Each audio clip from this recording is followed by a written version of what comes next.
He grabbed her arm in the dark hallway, a janitor's hand, stopping the most powerful woman in Seattle dead in her tracks. Victoria Whitmore didn't scream. She couldn't. Because in the half-second before rage hit her, she heard it. A muffled cry. Her daughter's voice. Coming from behind a locked door she never knew existed. The man holding her arm wasn't crazy. He wasn't threatening her. He was the only person in her billion-dollar empire who had been paying attention. This is the story of Daniel Carter, the man nobody saw who saw everything. Drop your city in the comments. I want to see how far this story travels. And if it moves you, subscribe. You won't want to miss what comes next. The fluorescent light in the third-floor bathroom had been flickering for 11 days. Daniel Carter knew this because he was the one who had submitted the maintenance request, twice.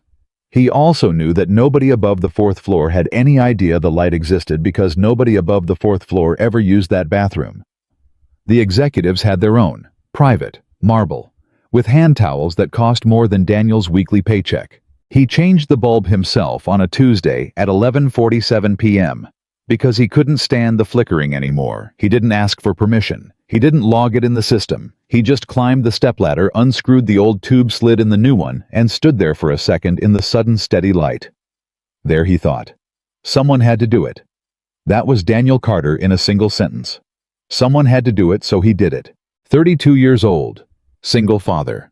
Night janitor at Whitmore Technologies, one of the most valuable private technology companies in the Pacific Northwest, headquartered in a glass tower on Fifth Avenue in downtown Seattle that reflected the clouds so perfectly you sometimes couldn't tell where the building ended and the sky began. Beautiful building. Daniel had thought so the first time he saw it 3 years ago when he'd shown up for his interview in the only suit he owned. His father's old navy blazer that smelled faintly of cedar and decades, and stood on the sidewalk looking up and thought, I could work here. Not in the executive sense. Not in the way that young ambitious people look at buildings and imagine their names on the door. Daniel wasn't young and ambitious anymore. He was tired and responsible, which is a different thing entirely. He looked at that building and thought, I could keep it clean. I could make sure it runs right. I could do this. I got the job. 3 years later, he knew that building the way most men know their own homes better maybe. He knew which elevator stuck between floors 2 and 3 when it rained. He knew which smoke detector on the 6th floor triggered false alarms whenever someone microwaved fish. He knew that the northeast stairwell smelled like cigarette smoke every Thursday morning because someone somewhere was sneaking out there after midnight to break a habit they were pretending they'd already broken. I knew things. That was the point. That was the whole point of everything that was about to happen. Daniel's shift started at 10 p.m. and ended at 6 a.m., which meant he was always dropping his daughter Lily off at her grandmother's house in the evening dark and picking her up before school in the morning light. And the two of them existed in this strange, gentle overlap between night and day that most people never experienced. Lily was 7. She had her mother's eyes green and curious and slightly too serious for a child's face, and Daniel's stubbornness, which meant she argued with him about bedtime with the focused intensity of a trial lawyer. Daddy, I'm not tired. Lily, it's 9:15. 9:15 isn't late. For a 7-year-old, 9:15 is practically midnight. For a 7-year-old, she'd say, drawing herself up to her full height of 4 feet and 2 inches, 9:15 is the perfect time to read one more chapter. He always let her read one more chapter. Every single time. He'd stand in the doorway of her room at his mother's house. The room that had been his room once still had the faint outline on the wall where his baseball pennant used to hang, and watch her turn pages with that ferocious concentration, and he would feel something so large and complicated in his chest that he didn't have a word for it. Love wasn't big enough. Pride was too simple. It was something more like awe. That this small human existed. That she was his. That whatever else had fallen apart, and plenty had fallen apart, she was whole and healthy, and reading one more chapter at 9:15 p.m. Her mother had left when Lily was 2. Not dramatically, not cruelly, just gone. A slow withdrawal that Daniel hadn't recognized as a departure until it was already complete. One morning he woke up and realized that Sarah had been unhappy for so long she'd simply stopped being present even before she physically packed a bag. The divorce was quiet. The custody arrangement was clear. Sarah moved to Portland and sent birthday cards that were always slightly late, and called every Sunday with a cheerfulness that sounded to Daniel's ear like someone reading from a script. He didn't hate her. He'd tried to briefly because hate would have been easier than the shapeless grief of it. But he couldn't sustain it. He just worked. He worked and he raised Lily, and he cleaned the offices of people who would never know his last name. And he kept moving forward because Lily needed him to, and that was enough. That was more than enough. That was everything. The night it all changed started like every other night. Daniel clocked in at 10:02, 2 minutes late, because the 7 bus had been held up at Pike Street, and immediately felt the shift. Supervisor, a man named Greg Pullman, watching the clock with theatrical patience. Carter. Greg. You're late. By 2 minutes, Greg. Company policy says 10 minutes constitutes tardiness. I'm 2 minutes late. My record is clean. Daniel picked up his cart, the big industrial one with the mop and the cleaning caddy and the trash bags and all the small machinery of invisible labor, and started pushing it toward the elevator. You have a good night. He heard Greg make a sound behind him. A sound that wasn't quite a word, but communicated deep professional dissatisfaction. Daniel let it go. Greg was 46 years old and had been a shift supervisor for 19 years and had very strong feelings about people being precisely on time. And Daniel had decided somewhere around month 3 of this job that Greg's feelings were Greg's to carry. The elevator opened. Daniel got in. The doors closed. The building was mostly empty at this hour. The offices on floors 1 through 8, the regular floors, the developer floors, the marketing floors, cleared out by 7 most nights. Floors 9 and 10 were different. The executive floors. Daniel had a specific schedule for those. He cleaned them between 2 and 4 a.m., when even the most ambitious vice presidents had finally gone home. The building's security protocols required his ID card to access those floors, and there was a camera log of every entry, and the first time he'd gone up there fresh on the job, he'd felt the weight of that surveillance like a physical thing. He'd gotten used to it. You get used to everything eventually. He started on the 2nd floor. Conference rooms, the kind that held 20 people around a table the size of a small aircraft carrier. He'd done this so many times that it was nearly meditative. The systematic gathering of coffee cups and forgotten pens, and the occasional sad sandwich in a takeout container, the wiping down of tables, the straightening of chairs. His mind wandered while his hands worked. He thought about Lily's parent-teacher conference next week. He thought about whether the transmission on his truck was making a new sound or the same old sound. He thought about whether his mother was sleeping okay, because she'd seemed tired lately, and he'd been meaning to ask her, but kept forgetting in the logistics of passing Lily off at the door. How was on the 3rd floor, midway through the open-plan developer area, rows of standing desks and monitors, and the particular organized chaos of people who thought in systems when he heard the first sound. He stopped, pushed his cart against the nearest desk, and stood very still. The sound was faint. Almost nothing. Almost the kind of nothing you could convince yourself you hadn't heard. But Daniel Carter had spent 3 years learning to hear this building, and he knew its sounds. The hum of the HVAC cycling, the distant rumble of the elevator, the low electronic breathing of servers, and this sound didn't belong. It was coming from the direction of the auxiliary conference room, the small one at the far end of the floor, the one that wasn't on his cleaning route because it was only ever used for overflow. He stood there for maybe 10 seconds, weighing it. Then he walked toward it. The door was closed. There was no light visible under it. The gap was maybe a 1/4 inch, and it was dark. But the sound was clearer now. Not quite a voice. Not quite crying. Something caught between the two. Daniel raised his hand to knock and then stopped. Because voices started. Not his voice. Voices from inside. One he didn't recognize. Low, careful with the polished cadence of someone accustomed to being listened to. One he recognized immediately. Emma Whitmore, the CEO's daughter. He knew her face from the photographs Victoria Whitmore kept in her office. A woman who displayed very few personal items, but the photos of her daughter were always there, always perfectly positioned as if they were load-bearing walls holding up the executive persona. Emma was 16. In the photographs, she smiled in the slightly self-conscious way of teenagers who aren't sure they like having their picture taken but are willing to cooperate for their parents. In the photographs, she looked fine. The voice coming through that door did not sound fine. It sounded like someone trying to hold themselves together and failing. Daniel took one quiet step back, then another. He pressed himself against the wall beside the door in the dark, and he listened.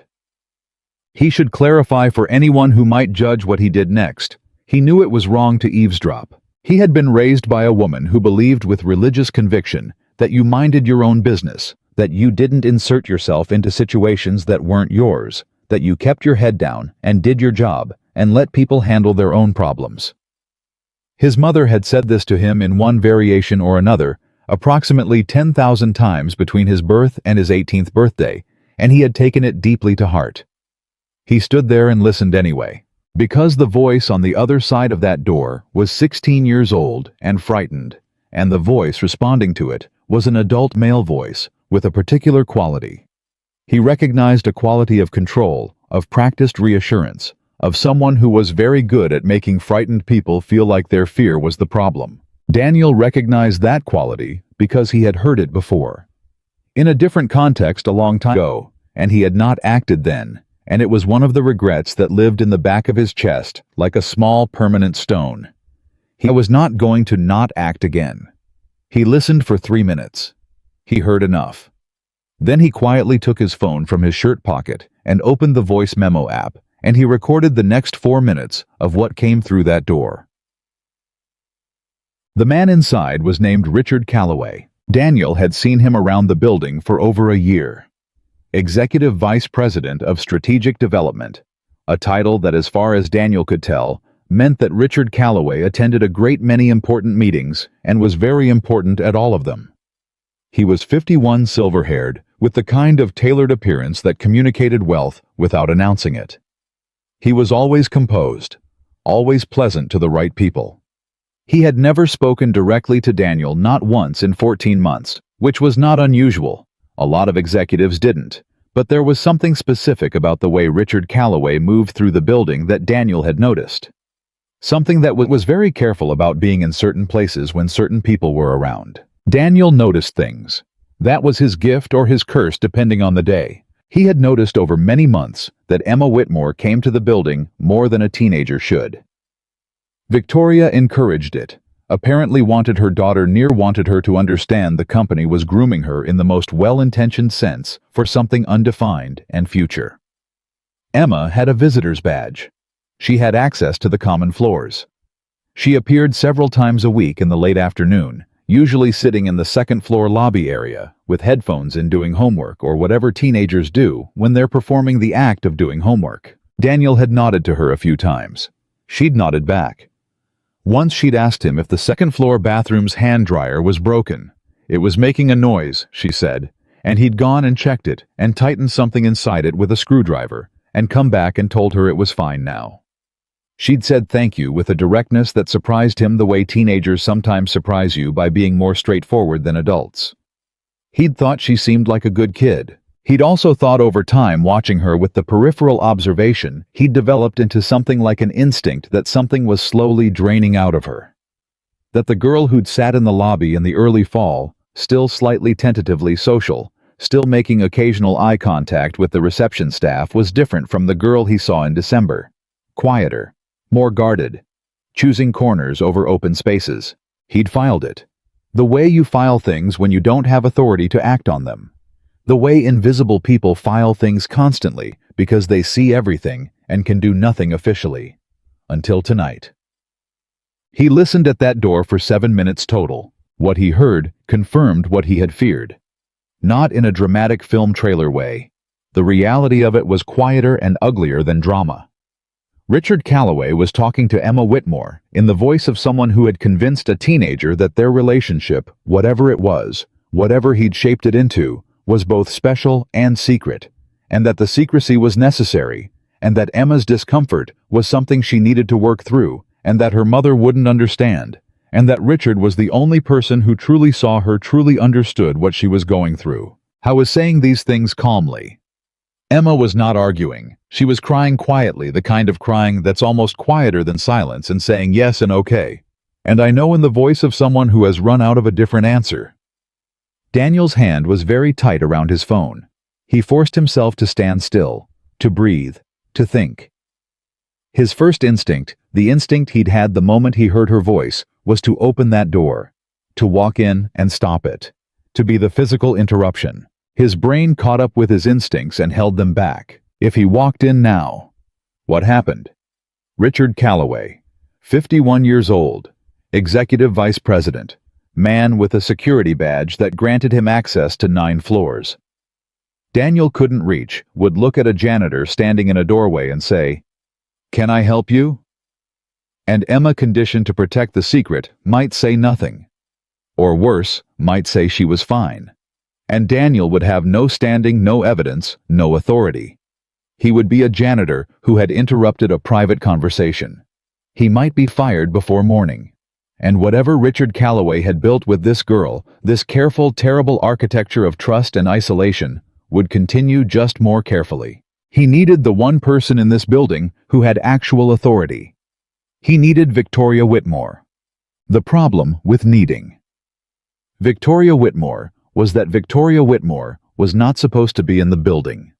He'd checked the executive access log. It was posted on the employee portal. A general awareness thing, not confidential, and the building had been cleared of executives since 8 p.m.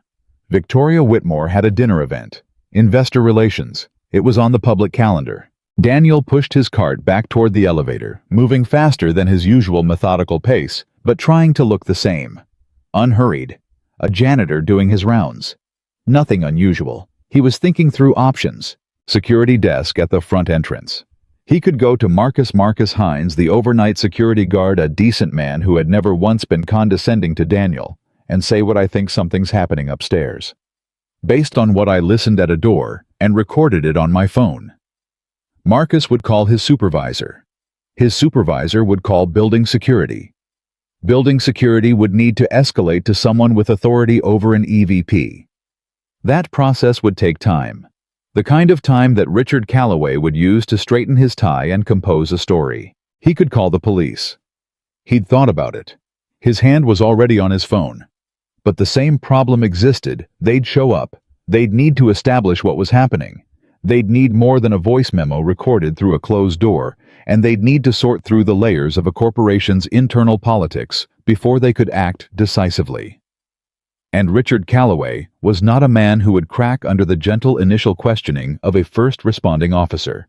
He needed Victoria. He needed her now. He pressed the elevator call button and took 3 deep breaths and told himself to stay calm, and he was succeeding at this. Mostly when the elevator opened and Victoria Whitmore walked out of it. She almost walked directly into him and his cart. She stopped. He stopped. For a half-second, they both simply registered each other's existence. The billionaire CEO in a charcoal blazer and pearl earrings, her hair still perfectly composed from whatever dinner event she'd come from, and the janitor with his industrial cart and his phone still gripped in his hand. He saw her recognition shift from startled to the specific blankness that high-status people sometimes wear when they encounter someone they don't categorize as important enough to fully acknowledge. Her eyes were moving past him already toward the floor she needed to reach. "Excuse me," she said, and her voice was already dismissing him. "Mrs. Whitmore." His voice was quiet, steady. "Don't move. Don't speak." She stopped, not because she was frightened of him. He could see that she wasn't frightened, she was insulted. The set of her jaw, the flash in her eyes, the way her body language shifted from dismissal to the posture of someone preparing to dismantle a problem. A janitor had just given her a direct order. In her building. With her name badge clipped to her blazer. She was 5 seconds from saying something that would end his employment. He looked her directly in the eyes. "Your daughter Emma is on this floor," he said. "In the auxiliary conference room at the end of the hall. She is in there right now with Richard Calloway. I have been listening for the last 7 minutes. I recorded 4 of those minutes on my phone.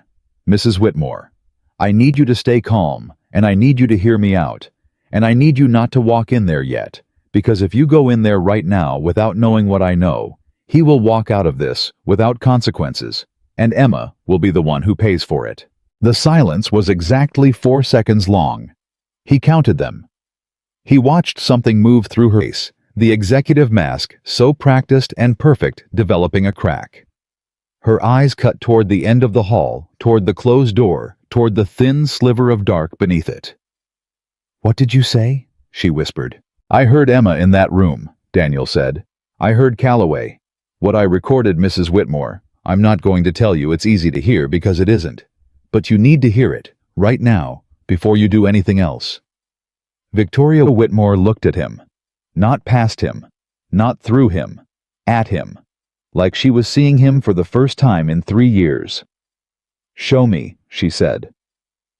They stood in the narrow alcove beside the copy room, 6 feet from the conference room door, and Daniel held his phone between them at low volume and let her listen. He watched her face. He had braced himself for her reaction, had imagined it in the 45 seconds between the elevator and this moment, and he had expected anger. The controlled, ferocious anger of someone powerful. He had expected her hand to fly toward the conference room door, had expected to have to physically stop her from moving. What he hadn't expected was the stillness. Victoria Whitmore went completely, utterly still. The kind of still that isn't calm. The kind that is the opposite of calm, that is the absolute maximum of emotion, held by a body that has spent decades training itself to never show it. She listened to the recording to the end. Her hands were at her sides. Her breathing was controlled with what Daniel recognized as an enormous effort. When the recording ended, she was quiet for a moment, and then she said very softly, "How long?" "I don't know for certain," Daniel said. "But based on what I've observed over the last several months, changes in Emma's behavior, where she was spending time in the building, who she was, I think it has been at least since October, maybe before." October. The word was a stone dropped into still water. "Yes, ma'am." She looked up at him. "You've been watching this since October, and you didn't—" She stopped. Started again. "Why didn't you say something?" He held her gaze. "Mrs. Whitmore, I am a janitor. If I come to you or to HR in October and say I have a concern about an EVP based on my observation of your daughter's body language, what happens?" She opened her mouth, closed it. "I don't have a title," Daniel said. "I don't have standing in this organization's hierarchy. I needed something I could put in front of you that you couldn't dismiss. I needed something real. So I waited for the moment I'd have it, and tonight was that moment, and I'm here." Another silence. "That recording," she said. "Is it enough?" "It's enough for a start," Daniel said. "But we need to do this correctly. If you walk in there right now and confront him, he'll lawyer up in 30 minutes, and Emma will spend the next 2 years being questioned about her credibility. You need to document this. You need to call someone, police, your legal counsel, both before you open that door. You need a plan, not a reaction." She stared at him. "You've thought this through," she said. "I've been thinking about it since October," he said. "I have a daughter, Mrs. Whitmore. She's 7 years old. I've been thinking about what I would need to happen if she were ever in that room." Something shifted in Victoria Whitmore's face. A softening that was not weakness. Something more like recognition. "Your name," she said. "Tell me your name." "Daniel Carter," he said. "Second floor cleaning crew. Night shift." She nodded once, like she was filing it, like it mattered. "Okay, Daniel," she said. "Tell me what we do." He told her. They stood in that alcove for 11 minutes, and he laid out the steps with the methodical clarity of someone who had been building this plan in the margins of his mind for months, working around it, the way you work around a wound, never quite touching it directly, but always aware of its location. She made 2 phone calls. Her attorney, a woman named Patricia Green, who answered on the second ring, despite it being close to midnight, which told Daniel something about how Victoria Whitmore's world worked. And the Seattle Police Department's non-emergency line, where she was transferred twice before reaching someone with the right authority, and where she spoke in a low, precise voice that communicated exactly what was needed without embellishment. While she made the calls, Daniel stood at the end of the hall where he could see the conference room door. It was still closed. No movement. He was aware in a distant way that his heart was beating very fast. that his hands were not entirely steady, that some part of him, the part that had walked to that door alone in the dark, with nothing but a phone and a 7-year-old's face in his mind, was still frightened. Not for himself, for Emma. For the next 30 minutes and what they would cost her. Victoria came back to him and said, "Patricia is calling the police directly. 2 officers will be here in 12 minutes. She's also calling an advocate from the Family Services Division." "Good," Daniel said. "She said the recording—" Victoria stopped. "She said if Emma can corroborate what's on the recording, it's actionable." "Emma will corroborate it," Daniel said quietly. "She's frightened, and she's been told the wrong things by someone she trusted. That's not her fault. But she's a smart kid, Mrs. Whitmore. When she has the right support around her, she'll tell the truth." Victoria looked at him. "How do you know she's a smart kid?"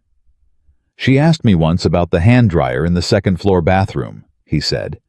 "She noticed something was wrong, and she didn't just ignore it. She found the right person to ask." A pause. "I didn't know that," Victoria said. "There's a lot that happens in this building that you don't know," Daniel said, and his voice was gentle, not accusatory. "That's not a judgment. It's a big building, and you run it from the top floors. I run it from the ground up." She was quiet for a moment. "The ground up sees more," she said. "Yes, ma'am," Daniel said. "It generally does." The police arrived at 12:19 a.m. Daniel stood back while the officers and the advocate went in. He stood back while Victoria followed them. He stood back while Richard Calloway's polished composure met the thing it had never been prepared for. Not an angry mother, which it had surely rehearsed for, but a legal process documented and supported, arriving with professional calm at 12:19 in the morning. He stood back because that was his instinct. That was the thing he did. Stood back, kept his hands on his cart, made himself small and instrumental, and then invisible. But before Victoria went into that conference room, she turned. She looked at him across the length of the hall, and she said loud enough that it carried, "Don't go anywhere, Daniel. I'm going to need to talk to you when this is done." The officers glanced at him. The advocate glanced at him. He nodded. He parked his cart against the wall, folded his hands, and he waited. I thought about Lily while he waited. He thought about her reading one more chapter at 9:15 p.m. He thought about the slight furrow between her brows when she concentrated, a furrow she'd inherited from him, which he found inexplicably moving this small piece of himself visible on her face. He thought about the way she said "Daddy" when she was really tired, stretching the word into something longer and softer, a sound that contained her whole small world. I thought I would walk through anything for her. And then he thought I just did. Not because Emma Whitmore was his daughter. She wasn't. He barely knew her. But she was someone's daughter, and she was 16 years old, and she was in a room with someone who had used a position of trust to isolate and manipulate her. And Daniel had a body and a voice and a phone, and the advantage of being invisible enough to have seen the truth. So he'd used what he had. He always used what he had. That was the whole thing. That was Daniel Carter in total. Someone had to do it. So he did it. Richard Calloway was escorted from the building at 1:07 a.m. Daniel watched from the end of the watched Calloway walk between 2 officers, his silver hair still perfect, his blazer still pressed, his face arranged in the expression of a man who was planning his legal strategy while also processing the fact that his carefully constructed world had just been precisely permanently dismantled. He didn't look at Daniel as he passed. That was fine. Daniel didn't need to be looked at. Emma Whitmore came out of the conference room at 1:22 a.m. She was with her mother. Victoria had her arm around Emma's shoulders, not tight, not controlling, but the way you hold something you'd almost lost and have only just understood the weight of. Emma's face was blotched from crying. She was wearing a hoodie that was too big for her, the sleeves pulled down over her hands, and she was looking at the floor. As they passed, Emma looked up. I didn't know what he expected. He wasn't sure what he wanted. He was a janitor who had eavesdropped and then stood in a hallway for 2 hours. He wasn't a hero. He was a man who had done what needed doing with the tools he had. Emma stopped. Her mother stopped with her. Emma looked at Daniel for a long moment, and her eyes were red and exhausted and young. God, so young. Daniel thought the kind of young that shouldn't have to know, yet what she now knew. And then she said, "You were the one who heard me." "Yes," Daniel said. She nodded, like that confirmed something important to her. Like being heard, actually genuinely heard, was a thing she'd been uncertain was possible. "Thank you," she said. He nodded back. "You go home," he said. "Be with your mom." Victoria stopped before they reached the elevator. She turned and looked at him, and the executive mask was gone, all the way. Gone. The composure and the precision and the careful competence of the woman who ran a billion-dollar enterprise, and what was underneath was something Daniel recognized. The face of a parent who'd almost failed at the thing that mattered most. "I don't know what to say to you," she said. "You don't have to say anything," Daniel said. "I do." She exhaled. "I walk past you every day, for 3 years. I don't—" She stopped, started again.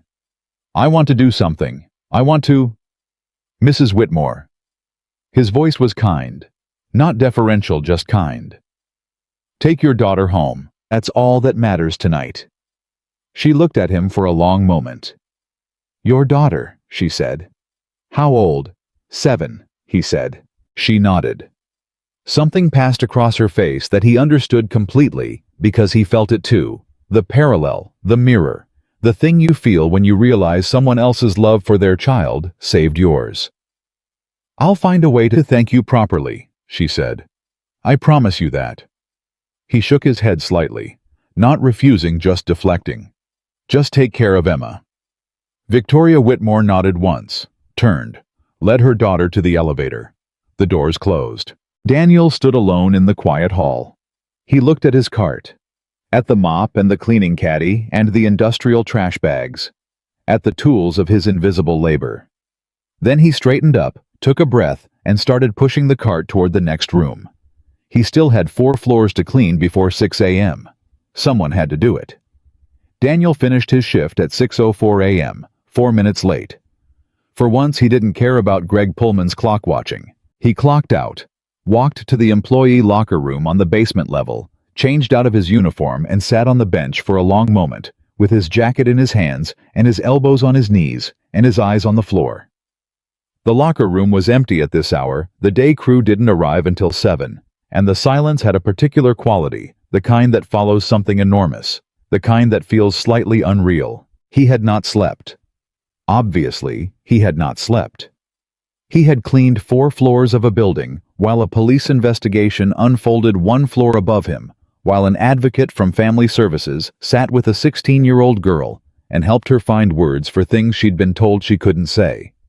He had mopped and emptied and wiped and straightened and run through the mechanical choreography of his job with his body on autopilot and his mind somewhere entirely else. He kept hearing Emma's voice through that door. He kept seeing Victoria's face when the recording ended. He stood up, put his jacket on, and went to get his daughter, his mother.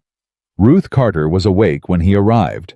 She was always awake, had been since his father died 12 years ago. Had developed in widowhood the habit of early mornings that she described as productive, and Daniel suspected was actually loneliness keeping her company before the world got busy enough to crowd it out. She was in the kitchen with coffee when he came through the back door, and she looked at him the way mothers look at their adult sons when something is wrong and they've decided not to ask about it directly. "You look like you've been somewhere difficult," she said. "Long night," he said. She handed him a cup of coffee without further comment. That was Ruth Carter's version of an embrace. Lily was still asleep. He looked in on her, the narrow bed, the pile of books on the nightstand, the faint outline on the wall where his baseball pennant used to hang, and stood there for a moment, letting the sight of her do what it always did. Reset him. Remind him of the coordinates of what mattered. He drove home, showered, and lay down at 7:30 a.m., and stared at the ceiling for 40 minutes before his body finally gave up and pulled him under. He slept until noon. The call came at 12:47 p.m. I didn't recognize the number. He almost didn't answer. He was still in that thick, disoriented state of someone who has slept hard in the middle of the day, and his first thought was telemarketer, and his second thought was that he should eat something, and his third thought arrived when he saw the area code local and answered. "Mr. Carter." A woman's voice, precise and professional. "This is Patricia Green. I'm Mrs. Whitmore's attorney. She asked me to reach out to you. She'd like to meet with you today if that's possible. At your convenience." Daniel sat up. "Today. I understand if the timing is difficult, given last night." A pause. "She wanted me to tell you, and I'm quoting directly, that what you did last night was not nothing, and she intends to make sure you know that." He was quiet for a moment. "Where?" he said. They met at 2 p.m. Not at the Whitmore Technologies Tower. Not in a boardroom or an executive suite. Victoria had chosen a diner 4 blocks from Daniel's apartment, which told him she had looked up his address, which should have felt intrusive, but somehow felt like the opposite, like she had made a deliberate effort to come to him rather than summon him to her. He arrived 2 minutes early. She was already there. No blazer today. Jeans, a gray sweater, no jewelry that he could see. She looked like someone who had not slept either, and who had decided to stop pretending that wasn't true. She was drinking black coffee and watching the door, and when he walked in, she stood up. She put her hand out. He shook it. They sat down. The waitress came, and Daniel ordered coffee and a sandwich because he still hadn't eaten, and Victoria ordered nothing. And then they were alone in the particular privacy of a busy diner where nobody paid any attention to you because everyone was absorbed in their own business. And Victoria Whitmore looked at him across the Formica table and said, "How's your daughter?" He blinked. "She's fine. She's at school. She doesn't know anything happened." "Good." Victoria wrapped both hands around her coffee cup.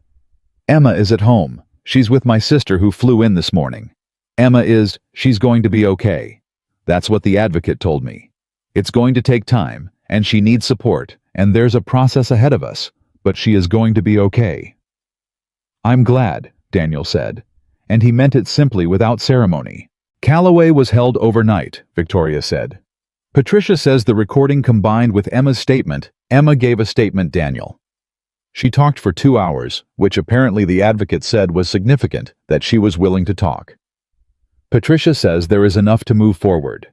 There are charges being filed this morning." He exhaled slowly. "Good," he said. "Good," she repeated. Like the word tasted different in her mouth. Like it was too small for what it was carrying. She looked down at her coffee, then back up at him. "I have to ask you something, and I want you to know that however you answer it doesn't affect anything. It doesn't change what happened last night, and it doesn't change what I'm going to do to make sure you're taken care of. But I have to ask." "Okay," he said. "Why didn't you go to security, or to HR, or to me months ago, when you first noticed something was wrong with Emma?" He had expected this question, had been turning it over since the moment he'd told Victoria in that building hallway, and she'd asked the same thing in different words, and he'd given her the pragmatic answer, the answer about standing in hierarchy and the need for real evidence. But sitting in this diner, with no urgency, pressing against him, with the clean daylight coming through the window, and a cup of coffee between his hands, he decided to give her the real answer. "Because I knew what would happen," he said. "I've seen it. Not here specifically, but I've seen it. A janitor walks into HR and says he's concerned about a teenager's behavior around a senior executive. The first thing that happens is someone starts wondering why the janitor is watching the teenager. The second thing that happens is the EVP gets a quiet heads up that someone's been asking questions. And the third thing that happens is the janitor gets his hours cut, or his route changed, or there's suddenly a performance issue on his record that didn't exist before." He paused. "I have a daughter to feed, Mrs. Whitmore. I couldn't afford to be wrong without proof." Victoria was very still. "You were protecting yourself," she said. "Not accusatory, just understanding it." "I was protecting my ability to still be there when the right moment came," he said. "Those are different things." She looked at him for a long time. "They're both true," she said finally. "Aren't they?" "Yes," he said. "They're both true." The waitress brought his sandwich. He ate half of it before either of them spoke again. It was Victoria who broke the silence. "I want to tell you something," she said. "And I need you to just let me say it without deflecting." "Okay, I have walked past you for 3 years, she said. I have walked past you in hallways and elevators, and I have not seen you. And I don't mean that as a figure of speech. I mean, I have genuinely specifically not registered your existence as a person. You were part of the building to me, like the elevator or the ventilation system, something that functioned and that I took for granted. He was quiet. That man, she said, and she didn't say Calloway's name. He noticed she never said his name, as if saying it gave it something she refused to give. That man sat in meetings with me for 4 years. He had dinner with my family. He gave Emma a birthday gift last year, a bracelet, and I thought what a thoughtful gesture. He attended my husband's memorial service. He sent flowers. Her voice didn't break. It stayed level, but it was the level of something held at the edge. And you noticed something was wrong with my daughter before I did. A man who cleans the floors noticed what I missed. You weren't missing it on purpose, Daniel said. I know, she said. That almost makes it worse. He thought about that. He thought it was probably true. You were running a company, he said. You were doing what you thought would protect her. Building something stable, something that would last. You weren't absent because you didn't care. You were absent because you cared in the only way you knew how. She stared at him. That's very generous, she said. It's just true, he said. You sound like a therapist, she said. There was the faint, exhausted ghost of something like humor in it. I sound like a dad, he said. That landed somewhere in her. He could see it. The way certain true things land not loudly, but deep. She put her coffee cup down. She said, I want to do something for you. And I don't mean a gift card or a bonus check, although you'll be getting those too, and don't argue with me about that. I mean something real. I've been talking to Patricia this morning, and to my head of HR, and we have an idea, but I want to run it by you first. I want to know what you think. What's the idea? He said. She told him. He listened. And while he listened, something shifted in his chest. Not the comfortable, familiar weight of invisibility, but something lighter, something he hadn't felt in so long that it took him a minute to recognize it. Someone was asking him what he thought. Not what he could do, not what service he could provide. What he, Daniel Carter, the person, the man with the observations and the instincts and the 3 years of watching from the ground up, actually thought. He took a breath. Let me think about it, he said. She nodded. Take whatever time you need. I'll need to talk to my mother, he said. And I'll need to think about Lily. Of course, she said. They sat for another 20 minutes, drinking coffee, and the conversation moved gradually, carefully into other territory. She asked about Lily, and he told her the story about one more chapter at 9:15 p.m., and she laughed a real laugh, the first one he'd heard from her, that didn't carry the weight of the last 12 hours. He asked about Emma, and Victoria said she was sleeping when she left the house, her sister sitting in the hallway outside Emma's room, and it was the first time Emma had slept with the door open instead of locked in weeks, and she said that as if it was the most significant thing she'd said all morning, which Daniel thought it probably was. He paid for his own sandwich over her protests. She let him. When they stood to leave, she said, "Can I ask you one more thing?" "Sure," he said. "Last night in that hallway, when I was about to walk away and you stopped me." She paused. "Were you scared?" He thought about it honestly. "Yes," he said. "Mostly I was scared you wouldn't listen. But you did it anyway." "My daughter's 7, he said. "She believes I can do anything. I can't let her be wrong about that."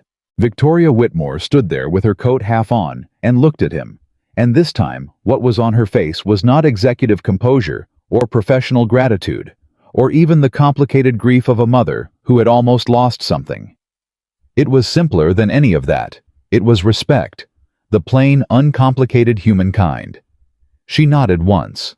She left. Daniel stood on the sidewalk outside the diner in the pale afternoon light and took a long breath of Seattle air, cool and slightly damp, carrying the faint salt trace of the sound, and thought about what she had offered him, and thought about what it would mean, and thought about Lily, who believed he could do anything. He took out his phone and called his mother. "Mom," he said when she answered. "I need to talk to you about something. Something happened last night. Something big. A pause. Then Ruth Carter, in the voice of a woman who had been waiting quietly and patiently for this call since 7:30 that morning, said, "I know, come over for dinner. Bring Lily. And Daniel, whatever it is, you did the right thing." He stood there on the sidewalk. "How do you know?" he said. "Because you're calling me," she said. "You only call when you've done the right thing and you're not sure if it was worth it. It's worth it. Come for dinner." He smiled. The first real one since before 10 p.m. the previous night. "Yes, ma'am," he said. He put his phone in his pocket and walked to his truck and drove toward his mother's house, and the afternoon light came through the windshield in long, flat planes, and his city moved around him, the traffic and the crosswalks and the coffee shops and the particular density of a place where a lot of people were living a lot of lives within close proximity, and he drove through it like a man who had just done the most terrifying thing he could imagine and was still somehow intact. 3 days passed, then a week. The world kept moving with its particular indifference to private moments of crisis and courage. Daniel went back to work. He clocked in at 10 p.m. on the dot, nodded at Greg Pullman, who for once said nothing about timing, and pushed his cart into the elevator and went to work. The building was the same building. The floors were the same floors. The smell of industrial cleaner and recycled air and expensive carpet was exactly what it had always been. But something was different. It took him 2 full nights to identify what it was. The security staff said good evening to him now. Not all of them. Marcus had always been decent, always said hello, but the others. The overnight guards who had previously looked through him the way people look through things that are too ordinary to register. They made eye contact. One of them, a young man named Terrence, who Daniel had never exchanged more than a nod with in 3 years, stopped him on the second night and said, "Hey, you're Carter, right? The guy who—" and then stopped himself clearly, unsure how to finish the sentence in a way that was both accurate and not weird. "Yeah," Daniel said. "I'm Carter." "Cool," Terrence said, nodded, stepped back. That was it. That was the whole exchange. But Daniel understood what it was, a recalibration. A small social correction. The building was seeing him differently. And the building was made of people. And people updated their perceptions based on new information, and the new information was that the janitor who cleaned the 2nd through 7th floors had on a Tuesday night done something that mattered. Word traveled through buildings the way it traveled through families. Quietly. Selectively. In the particular code of people who work together in close proximity and know better than to say things directly. He heard Greg Pullman on the phone one evening. Not deliberately, he was simply in the supply room with the door open, getting a new mop head, saying to someone, "No, he works for me. Carter. Yeah, night crew?" A pause. 3 years. Good worker. Yeah. Another pause, and then Greg's voice dropped slightly. The way voices drop when they're saying something they mean, solid guy, real solid. Daniel finished attaching the mop head and wheeled his cart back out into the hall. The investigation into Richard Calloway proceeded.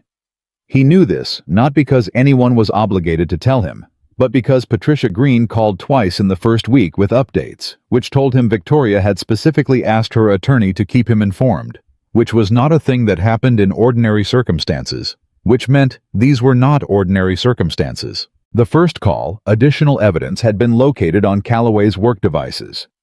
The second call, a second employee had come forward, an administrative assistant, who had observed behavior over the past year that she'd convinced herself wasn't her business to report. She had reported it now. Her name wasn't shared. But Patricia said her statement was significant, and that the case was no longer built on a single recording and a single teenager's account. It was built on a pattern. Richard Calloway had been constructing a pattern for years inside a company that had been too structured, too hierarchical, too focused on the top to see what was happening at the edges. Daniel had seen it from the edges, because that's where he lived. The second week brought something he hadn't anticipated. I was on the 6th floor at 2:30 a.m., finishing the executive area when the elevator opened and Victoria Whitmore walked out. Not in crisis this time. Not in charcoal blazer and pearls. She was in a sweater and slacks, and she was carrying 2 cups of coffee, and she walked toward him with the directness of someone who had decided something and was not going to overthink it. She held out one of the cups. He looked at it. "I'm working," he said. "You can work and drink coffee at the same time," she said. "I have reason to believe you're capable of multitasking." He took the cup. She stood there, which he understood as an invitation to continue working, so he did, and she stood nearby, not hovering, not directing, just present while he finished the section he was in. They didn't talk much. She asked a few questions about the building, small ones, practical ones. The kind of questions that said she was genuinely curious about the mechanics of this place she'd inhabited for years without fully understanding. He answered them. When he moved to the next room, she walked with him. "How's Emma?" he asked. "Better," Victoria said.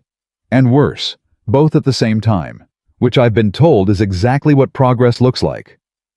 "That sounds right," he said. "She's been asking about you," Victoria said. He stopped. "About me. She wants to know who you are." I told her a little. She said... Victoria paused. "She said that she remembers you from the lobby, that you fixed the hand dryer once." He went back to cleaning.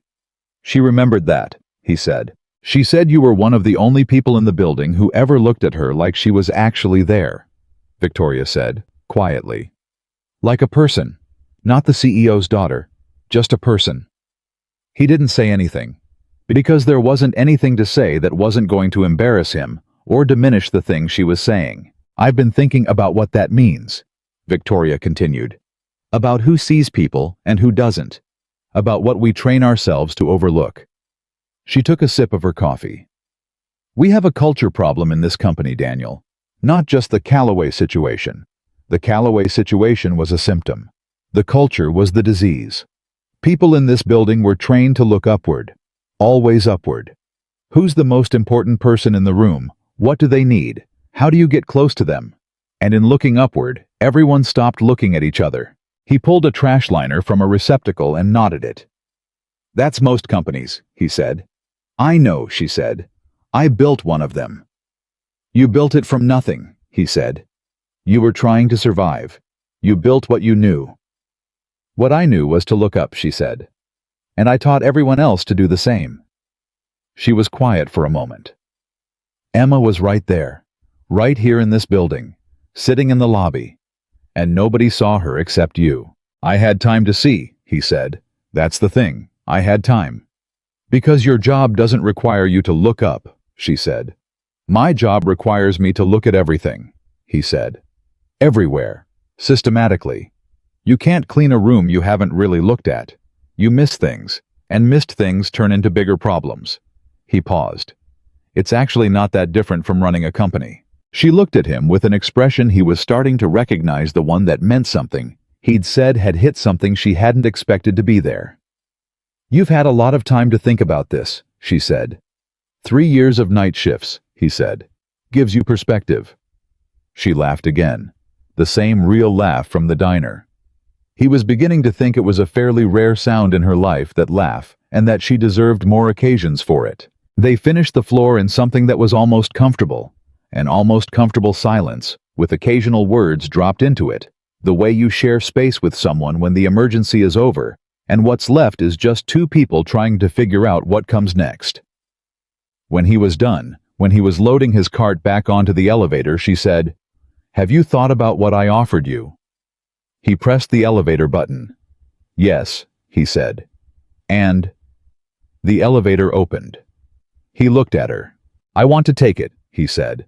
"But I want to do it right. Not as a thank you, not as a gesture. I want it to mean something. I want it to actually help people. Otherwise, what's the point?" She nodded slowly. "I was hoping you'd say something like that." "I have conditions," he said. "Of course you do," she said, not sarcastically, with genuine satisfaction. "I'll tell you them when I've written them down," he said. "I want to be precise." "Daniel," she said. "I'll give you as many conditions as you need." He got into the elevator. "Good night, Mrs. Whitmore," he said. "Victoria," she said. "At this point, I think you can call me Victoria." He thought about that for a moment. "Good night, Victoria," he said. The elevator closed. He rode down to the 3rd floor and went back to work. I was not the same man who had ridden this elevator 6 months ago. He wasn't certain yet what the difference was. Not in the way you can name a thing with precision, but he felt it. Like a shift in the way he held himself. Like a room in his chest that had been kept shut and had quietly, without announcement, opened its door and let in some light. He still had 3 floors to clean. He cleaned them. But he was thinking, while he cleaned, about what he was going to write down. About the condition he would bring to Victoria Whitmore. About what it would mean to take the thing she was offering and make it real. He was thinking about Emma, who had given a 2-hour statement because someone had finally heard her. I was thinking about the administrative assistant, who had spent a year telling herself it wasn't her business, which was a thing people told themselves because they believed it, because they'd been taught it, because the structures around them made them small. He was thinking about all the people inside buildings like this one, like every building in every city, who were invisible. Not because they were unimportant, but because nobody had designed a system to see them. He pushed his cart down the 4th floor hallway. His footsteps were quiet on the carpet. His hands were steady. He knew what he was going to write down. And for the first time in a long time, maybe since before Lily was born, since before Sarah left, since before the navy blazer that smelled of cedar and decades and a father he still missed, Daniel Carter felt like a man who was walking toward something instead of simply through it. I was almost at the end of the hallway when his phone buzzed. He looked at it. A text from a number he now had saved in his contacts. Victoria. 3 words. Tell me tomorrow. He looked at the message for a moment. Typed back 2 words. I will. Put his phone in his pocket. Finished the floor. Went home in the early morning light. And for the first time in 3 years, he wasn't walking away from the building at the end of his shift. He was carrying it with him. He wrote the conditions on a Tuesday morning at the kitchen table, while Lily ate cereal across from him and asked questions. He only half answered because his mind was somewhere between this apartment and a conversation that hadn't happened yet. Daddy. Yeah, Bug. You wrote that same word 3 times. He looked down at the legal pad. She was right. The word accountability appeared 3 times in a row, each one slightly more emphatic than the last. Like his hand had been trying to make a point, his brain hadn't fully articulated yet. I'm thinking, he said. You look like you're worrying, Lily said. Those are different faces, but you make them the same way. He looked up at his 7-year-old daughter, who was observing him with the focused attention of a scientist studying something she hadn't classified yet, a spoon of cereal suspended halfway to her mouth. When did you get so smart? He said. Grandma says I got it from you, she said. But I think I got it from me. He laughed. Put the pen down. Watched her eat for a moment. Then he picked the pen back up, crossed out 2 of the 3 accountabilities, and kept writing. I had 7 conditions by the time Lily finished breakfast. 7 things that he was going to tell Victoria Whitmore this position needed to be if it was going to be real, and not just a gilded thank you note with a job title attached. He read them over twice, changed 2 words. Then he folded the paper, put it in his jacket pocket, and drove Lily to school. He met Victoria at 11 a.m. in a conference room on the 9th floor. The 9th floor, not the 10th, he noticed that. The executive suite was the 10th. She had chosen 1 floor down, which was either practical or deliberate. And with Victoria, he was beginning to understand that most things were both. Patricia Green was there. So was the head of HR, a man named David Park, who was 50-something and had the careful neutrality of someone who had spent his career in the space between what companies wanted to do and what they were legally allowed to. David Park had looked at Daniel when he walked in with the measured assessment of a man recalibrating a category in real time. Daniel sat down, put his jacket across the back of the chair, and took the folded legal pad page from the pocket. Victoria watched him unfold it without expression. 7 conditions, Daniel said. I want to read them to you directly, and I want to know your real answer on each one, not the answer that sounds right in a room. David Park's eyebrows moved slightly. Patricia Green didn't blink. Victoria said, go ahead. He read the first condition. The position had to have actual authority, not advisory authority, not the kind of authority that meant he could raise concerns and have them noted in a file, but the authority to stop something to escalate directly to the CEO level without routing through 3 layers of management that could slow walk it or kill it quietly. Real authority. with a reporting line that couldn't be muzzled. Victoria said yes before he finished the sentence. He read the second. The position had to include a confidential reporting mechanism, something that any employee at any level could use to flag concerns about any other employee at any level, including executives. Anonymous if needed. With an independent review process that didn't run through the department of the person being flagged. David Park opened his mouth. Victoria put up one hand, barely just a slight lift of her index finger, and David Park closed his mouth. Yes, Victoria said. He read the third. Training.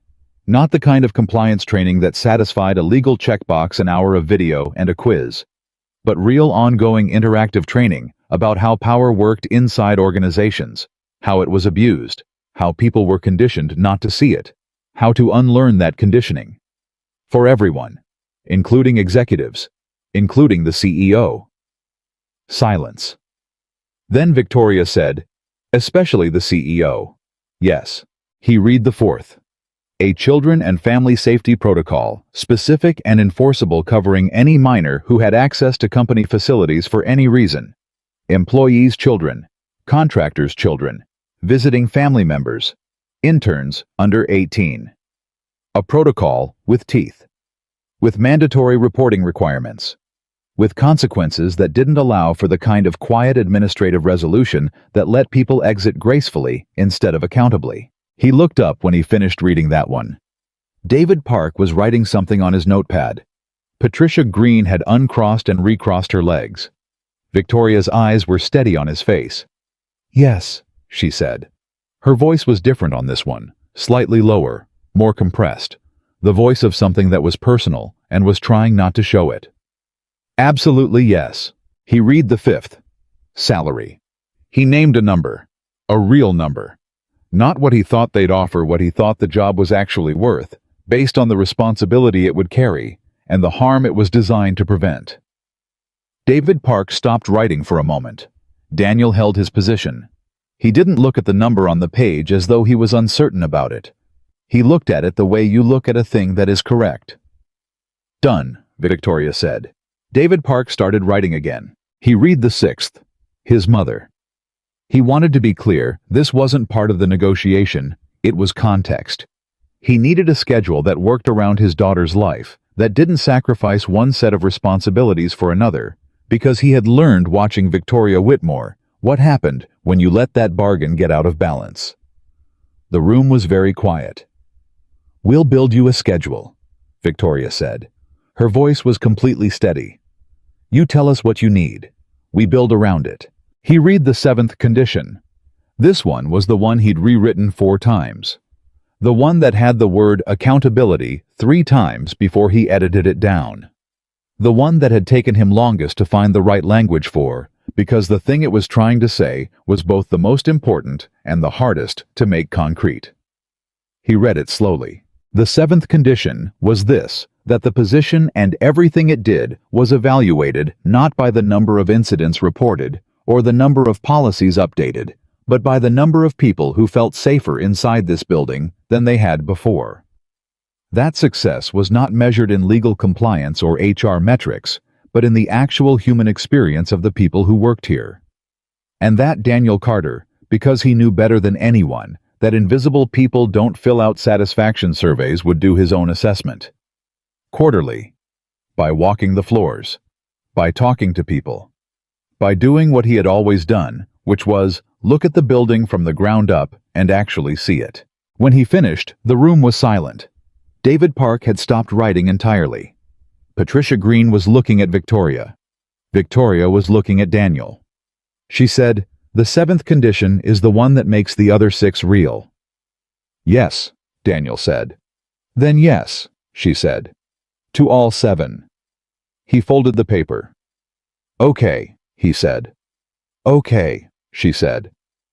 David Park exhaled like a man who had been holding his breath for a while and had only just remembered that he was allowed to breathe. They worked through the formal details for another 90 minutes. Job title Family Safety and Culture Director, which was what Victoria proposed, and which Daniel accepted without negotiation, because it was accurate, and because he wasn't interested in a title that was longer than it needed to be. Start date. Transition plan. The question of whether he would tell his current team before the official announcement, which he said yes to, because Greg Pullman might be a rigid clock watcher, but he was owed a direct conversation, not a memo. When they were done, Victoria walked Daniel to the elevator herself. David Park and Patricia were still behind them, gathering papers, exchanging the professional murmurs of people managing logistics. Victoria and Daniel stood at the elevator bank alone. She said, "Are you scared?" He pressed the down button. "Of what specifically?" "Of being seen," she said. "You've spent 3 years being invisible. I'm asking you to be the opposite of that." He thought about it honestly. "Yeah," he said. "A little." "Good," she said. "If you weren't, I'd be worried about your judgment." The elevator opened. He stepped in, turned. "Victoria," he said. "The training. The one for executives. For the CEO. I want to run it myself. At least the first one." She held his gaze. "I was hoping you'd say that," she said. "I know," he said. "That's why I saved it for the elevator." She smiled. The real one. The one that reached her eyes. The doors closed. He rode down to the lobby, walked out into the October air, and sat in his truck for a full 5 minutes doing nothing except breathing. Then he called his mother. "How'd it go?" Ruth said. "He said yes to everything," he said. Then he corrected himself. She said yes to everything. A pause. All seven, Mom." Ruth Carter was quiet for a moment. When she spoke, her voice was the particular kind of thick that she would never acknowledge and would attribute if pressed to allergies. "Your father would have been proud of you," she said. He pressed his lips together, looked through the windshield at the glass tower reflecting the clouds. "I know," he said. 2 weeks later, the news broke publicly. Richard Calloway was formally charged. The company issued a statement carefully worded, legally precise, but unambiguous about the gravity of what had occurred and the organization's commitment to accountability. Victoria Whitmore held a brief press conference outside the building in which she was composed and direct, and did not use any of the softening language that corporate PR teams default to when they are trying to manage a story rather than tell the truth. She told the truth. Daniel watched it on his phone from the break room in the basement, eating a sandwich because he was still on the night shift for 2 more weeks covering the transition period. He watched Victoria stand in front of cameras and say, among other things, that the failure was systemic, and that the response would be systemic, and that the company was creating a new position that had never existed before in their organization, designed specifically to see what structures of power had trained everyone to overlook. She did not mention Daniel by name. He had asked her not to. Not yet.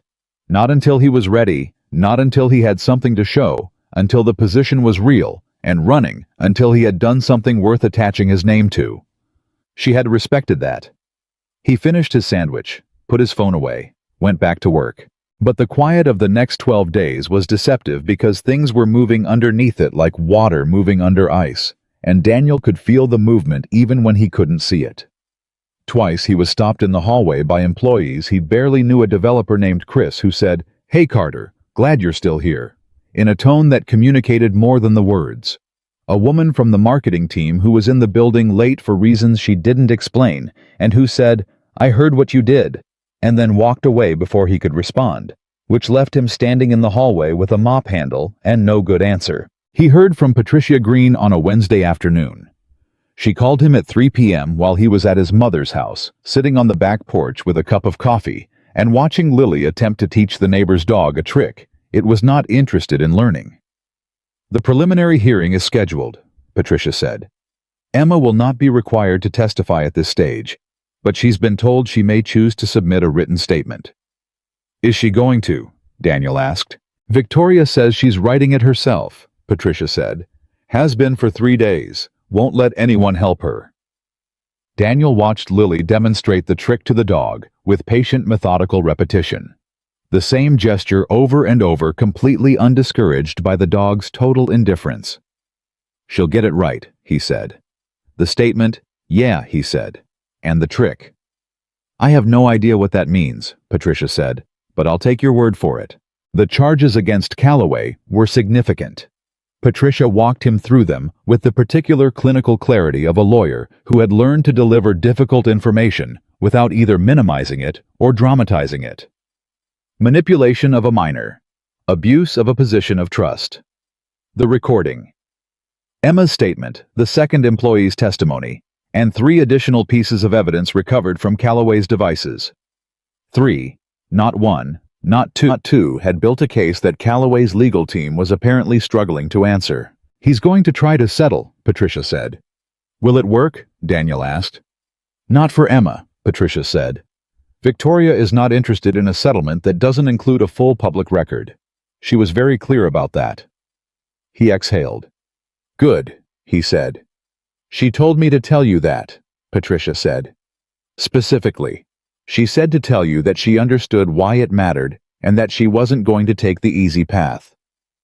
Daniel was quiet for a moment. She's different, he said half to himself. Beg your pardon. Nothing, he said. Thank you, Patricia. He hung up. Lily had abandoned the trick and was now simply running in circles with the dog, which the dog was very enthusiastic about. Same energy completely redirected. He watched her laugh, that full, unguarded laugh that children have before they learn to hold things back, and felt the familiar weight in his chest, the one that wasn't quite love, and wasn't quite awe, and wasn't quite grief for how fast it was all moving. His phone buzzed. A text from a number he now had next to his mother's in his contacts. Victoria. Patricia called you. I know. I wanted to say it myself too. We're not settling. No easy exit for him. He typed back, I know. She told me. A pause. Then, how's your evening? He looked at Lily, still running circles. Watching my daughter teach a dog that isn't learning. Another pause. Then Emma asked if she could meet you. When she's ready. I said I'd ask. He read that message 3 times. Then he typed, tell her whenever she's ready, I'll be there. He put his phone in his pocket. The dog had finally stopped running and was lying flat on the grass in the complete collapse of a creature that had given its full effort and had no remaining resources. Lily stood over it with her hands on her hips looking down, and then she looked up and found her father's face with the accuracy of children who know exactly where their anchor is. Daddy, she called across the yard. I think he's tired. I think you tired him out, Daniel called back. She considered this assessment. Then she grinned, satisfied. He started his last 2 weeks of night shifts. The transition was not quiet. He had expected quiet, expected to slip between roles the way he had always operated, without ceremony, without attention. Instead, things kept inserting themselves. The HR team needed him for 3 hours on a Wednesday afternoon to work through the specifics of the reporting mechanism, and they kept deferring to him in the way people defer to someone who knows something they don't, which was disorienting. In a way, he couldn't fully describe the experience of being consulted, genuinely consulted by people who were used to being the ones with the answers. He got a call he didn't expect on a Friday morning. An unfamiliar number, area code 206. He almost didn't answer. He answered. Mr. Carter, a man's voice, slightly nervous under the professional veneer. My name is Paul Hendricks. I'm a reporter with the Seattle Times. I'm doing a piece on the Calloway case and the cultural changes happening at Whitmore Technologies, and I was hoping. No, Daniel said. I just wanted to ask a few. I appreciate the call, Daniel said, and I understand why you're making it. But no, not now. Maybe not ever. You can reach out to the company's communications team. A pause. Can I ask why? Because the story isn't mine, Daniel said. It's Emma's story. It belongs to her, not to me. And she'll tell it when she's ready and how she wants to, and it'll be better when she does. A longer pause. Okay, the reporter said. That's a really good answer. Thank you, Daniel said. Good luck with your piece. He hung up. His hands were steady. He surprised himself with how certain it felt saying no. 3 weeks ago, he had been a man who submitted maintenance requests twice and changed bulbs himself because nobody listened. Now reporters were calling, and his instinct was not to grab for the platform, but to redirect attention back where it belonged. He sat with that for a minute. he was still the same person. I was just operating in larger rooms now. On his last night of the official night shift, he finished his rounds at 5:50 a.m., 10 minutes early, which was also unusual because Daniel's efficiency was always precisely calibrated to the end of the shift rather than ahead of it. He loaded his cart one final time, returned it to the supply room in the basement, cleaned and organized with the thoroughness of someone who took genuine pride in leaving things better than they found them. I was pulling off his uniform jacket when Greg Pullman appeared in the doorway. Greg Pullman, who had watched the clock with theatrical patience for 3 years, who had strong feelings about 2-minute tardiness, who communicated deep professional dissatisfaction through sounds that weren't quite words. Greg Pullman, who now stood in the doorway of the locker room, looking like a man who had rehearsed something and wasn't sure the rehearsal had been adequate. "Carter," Greg said. "Greg," Daniel said. A pause. "New job starts Monday," Greg said. "Monday," Daniel said. Greg nodded, slowly, with the expression of a man working through something internally. "You earned it," he said. Then almost before the words were out, he turned and walked away, as if the saying of it had been the important thing, and the staying for a response was more than he could manage. Daniel looked at the empty doorway for a moment. Then he smiled. He changed into his regular clothes, took his bag from the locker, walked up from the basement through the back stairs, the same back stairs he'd used for 3 years, the ones nobody used except maintenance and him, and came out on the ground floor. The building was just starting to stir. The day security guard was at the front desk. The cleaning crew's day shift was arriving a woman named Diane, who Daniel had overlapped with for 3 years at the edges of their schedules, and who greeted him every morning with, "How's the night been?" He stopped at her station. "Diane," he said. "Daniel, how's the night been?" "Good night," he said. "Long one, but good." "You're leaving early," she said. "Last one," he said. "Starting upstairs Monday." She stopped what she was doing and looked at him. Really looked at him. "Upstairs," she said, meaning the executive floors, meaning the change of address that represented something she could see but couldn't quite name. "Still the same building," he said. "I'll still say good morning." She nodded. Something in her face relaxed. "You'd better," she said. He walked toward the front entrance. I was almost at the door when his phone buzzed. He took it out. A text from Victoria. "Calloway's attorneys withdrew the settlement request this morning. He's going to trial." Daniel stopped walking. Read it again. Felt something move through him, not triumph exactly. Not satisfaction in the simple sense. Something more complicated than either of those. The particular feeling of a thing being real that you had hoped would be real, but hadn't let yourself fully believe in. He typed back. "Emma, no 3 seconds. Just told her." She cried. Then she said good. He stood in the lobby of the building he had cleaned for 3 years. Typed, "Good is right."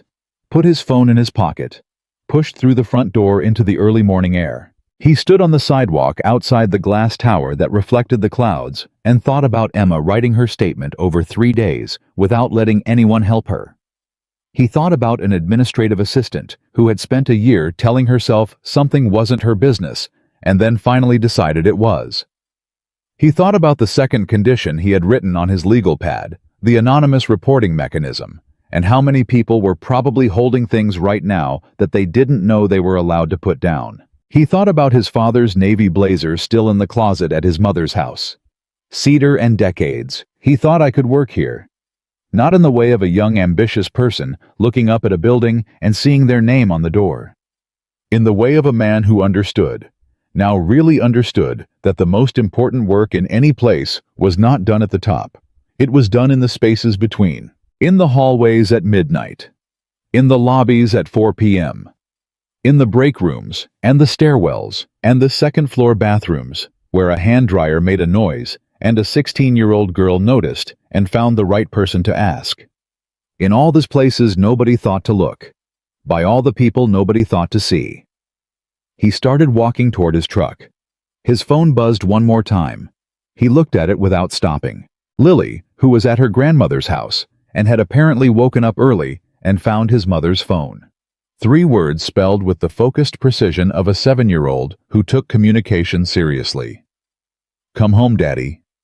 He put his phone in his pocket. He walked faster. Monday came the way. Important days always do, without ceremony, without the dramatic underscore that the moment seemed to deserve. Daniel woke at 6:30, made coffee packed. Lily's lunch, drove her to school, came back, stood in his bedroom in front of the narrow mirror on the closet door, and put on a collared shirt he'd ironed the night before. Not a suit. He didn't own one that fit anymore, and he hadn't gone out to buy one because he had decided, sitting at his kitchen table at 11 p.m. on Sunday with the iron in his hand, that showing up in borrowed clothing was not how he wanted to start this. He would show up as himself. Collared shirt, dark slacks. The same boots he'd worn for 3 years cleaning floors, resoled twice, still solid. He looked at himself in the mirror. "Okay," he said to his own reflection.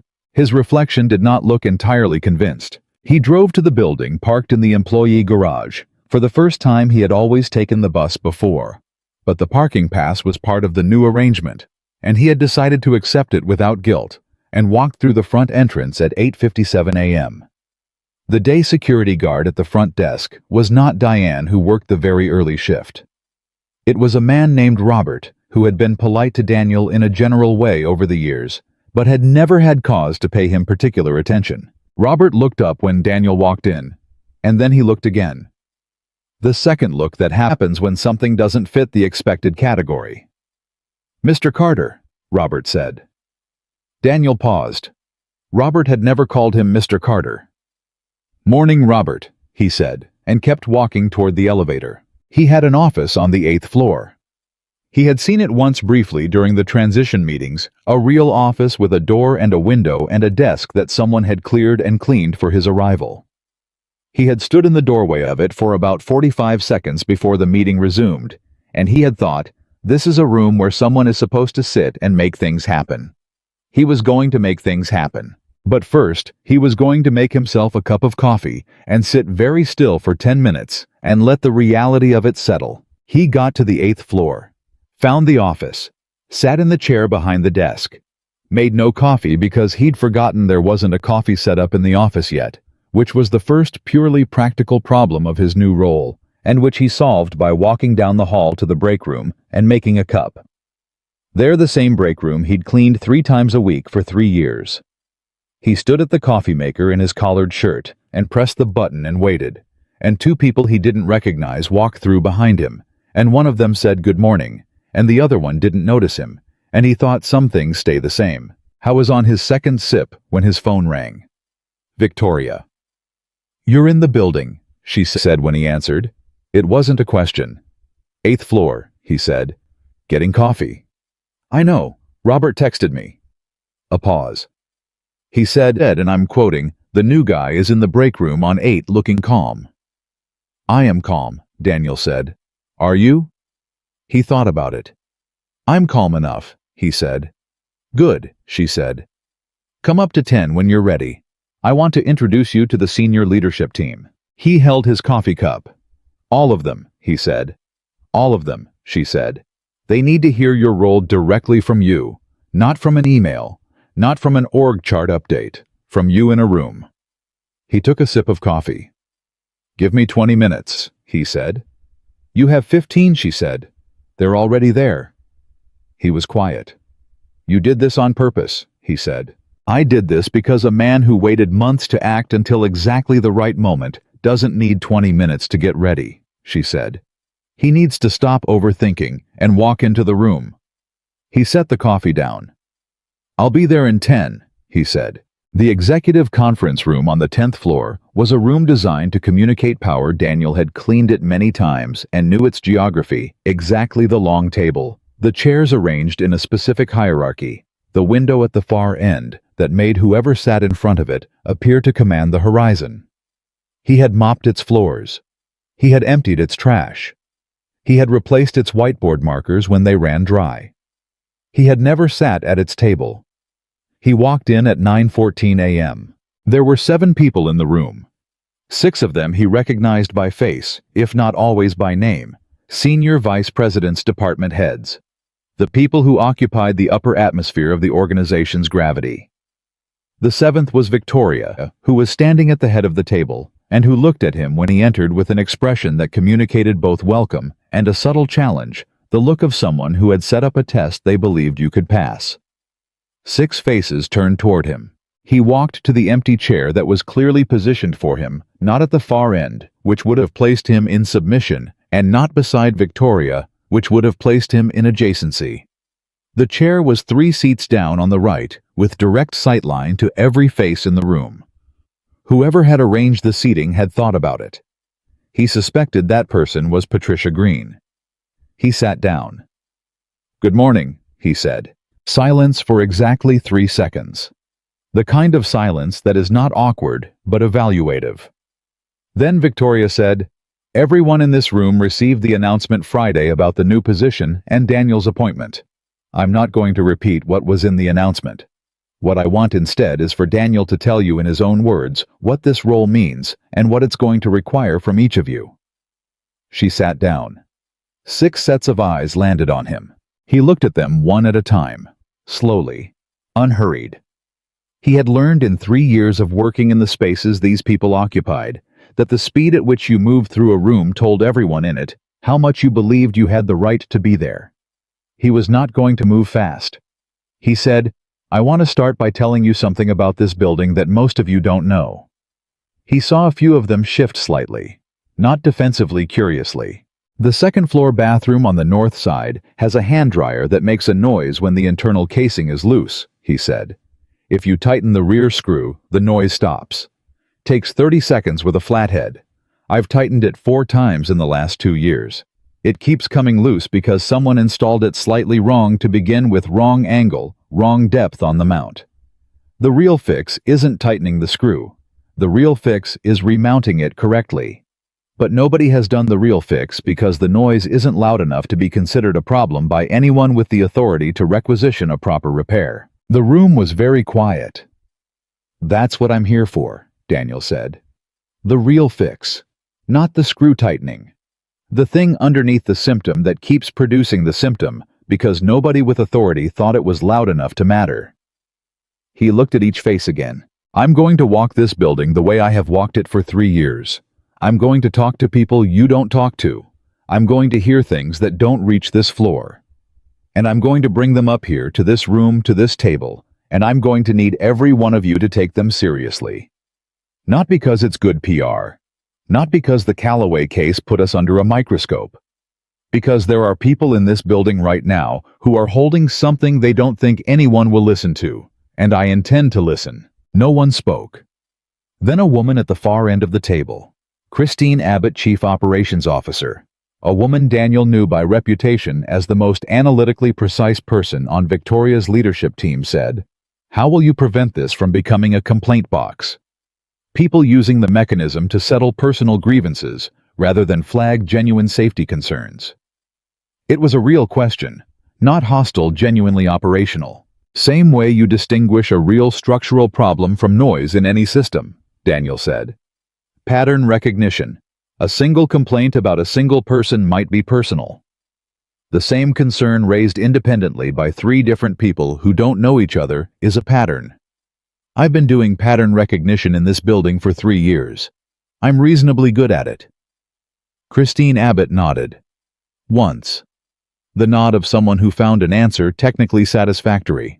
A man to Daniel's left, VP of Legal. A younger man than Daniel expected, late 30s, named Marcus Webb, said, "What happens when a pattern you identify contradicts a priority of the business? When the real fix costs something, the company isn't sure it wants to pay." Daniel looked at him. "That's why my reporting line goes directly to Mrs. Whitmore," he said. "Because the answer to your question can't be decided by the people whose priorities might be in conflict. It has to go above them." Marcus Webb looked at Victoria. Victoria looked at Daniel. "That's correct," she said. The remaining questions were practical. He answered them plainly. When he didn't know the answer, he said so twice, which he suspected was something that didn't happen very often in this room, and which he noticed the room responding to with something like relief, the way people respond when someone stops performing competence and just demonstrates it. The meeting lasted 41 minutes.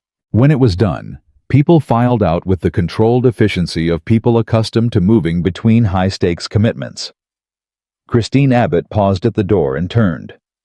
"Carter," she said. "Abbott," he said. "The hand dryer," she said.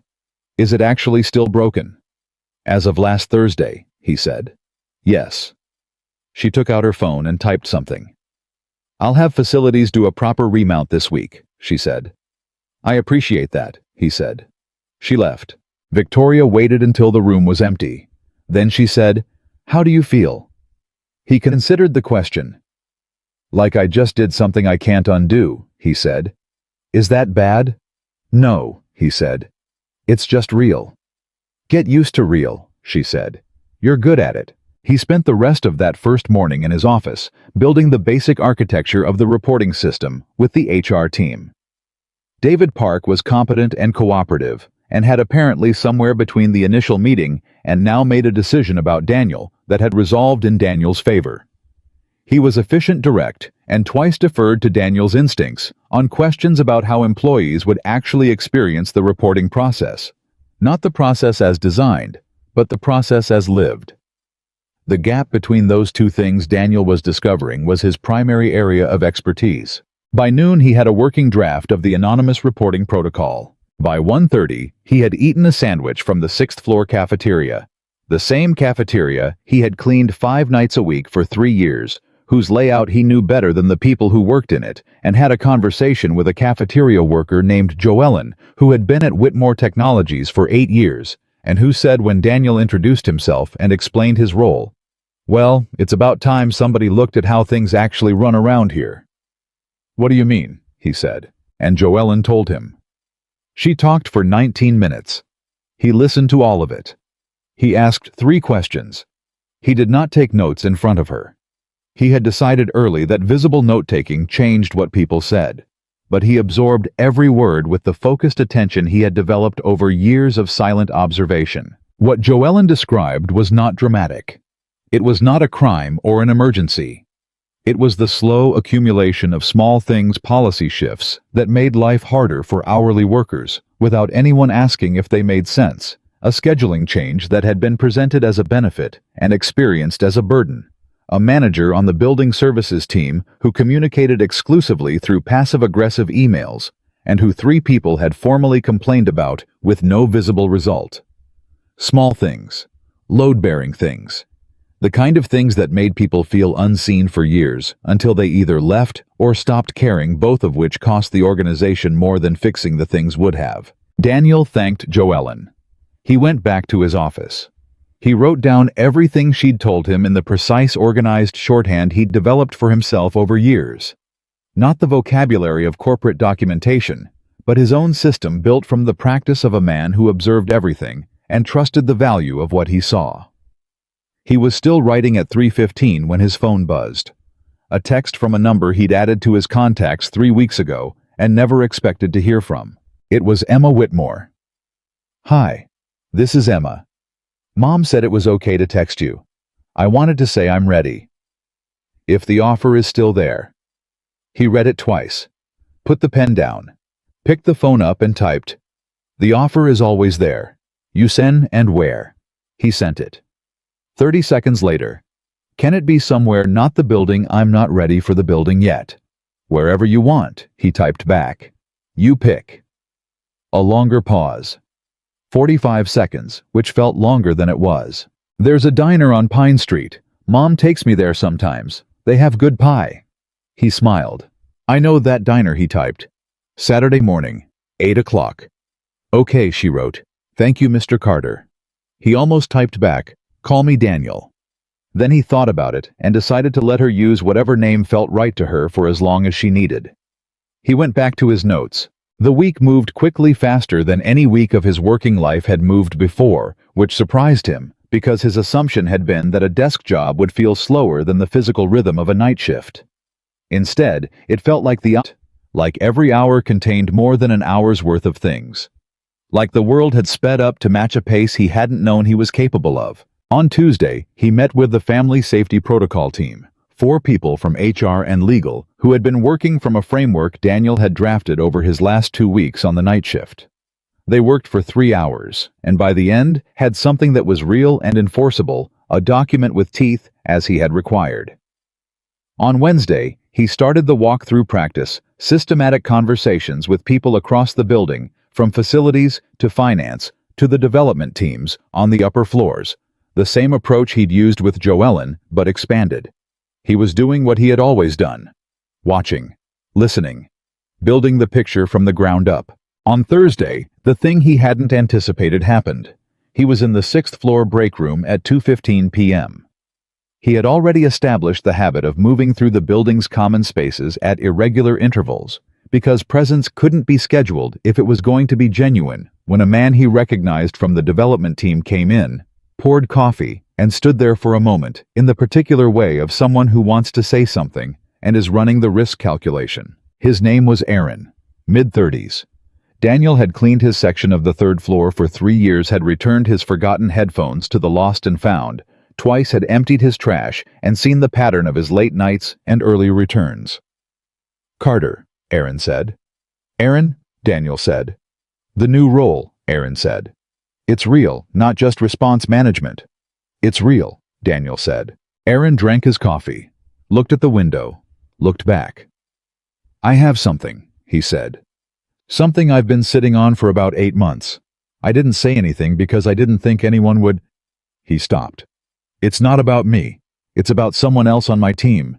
A pattern I've seen. I didn't think it was my place." Daniel said, "It's your place." Aaron looked at him. "That's the whole thing," Daniel said. "It's everyone's place. That's what we're building here. Tell me." Aaron told him. It was different from Joellen's concerns, and different from Emma's situation. Not a crisis, not a time, but something in the space between those two things. A pattern of behavior from a team lead that had been slowly cornering one of Aaron's junior colleagues, isolating her from team decisions, undermining her work in subtle enough ways that she'd started questioning her own competence. 8 months of it. Aaron had seen it. 2 other people on the team had seen it. None of them had said anything because the team lead was well liked by his direct supervisor, and because the informal message of the organization had always been fix it at the team level or absorb it. Daniel listened. When Aaron finished, Daniel said, "Does she know you're telling me this?" Aaron hesitated. "No."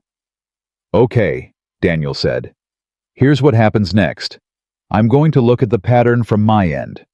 I won't use your name, I won't use hers until she chooses to be involved.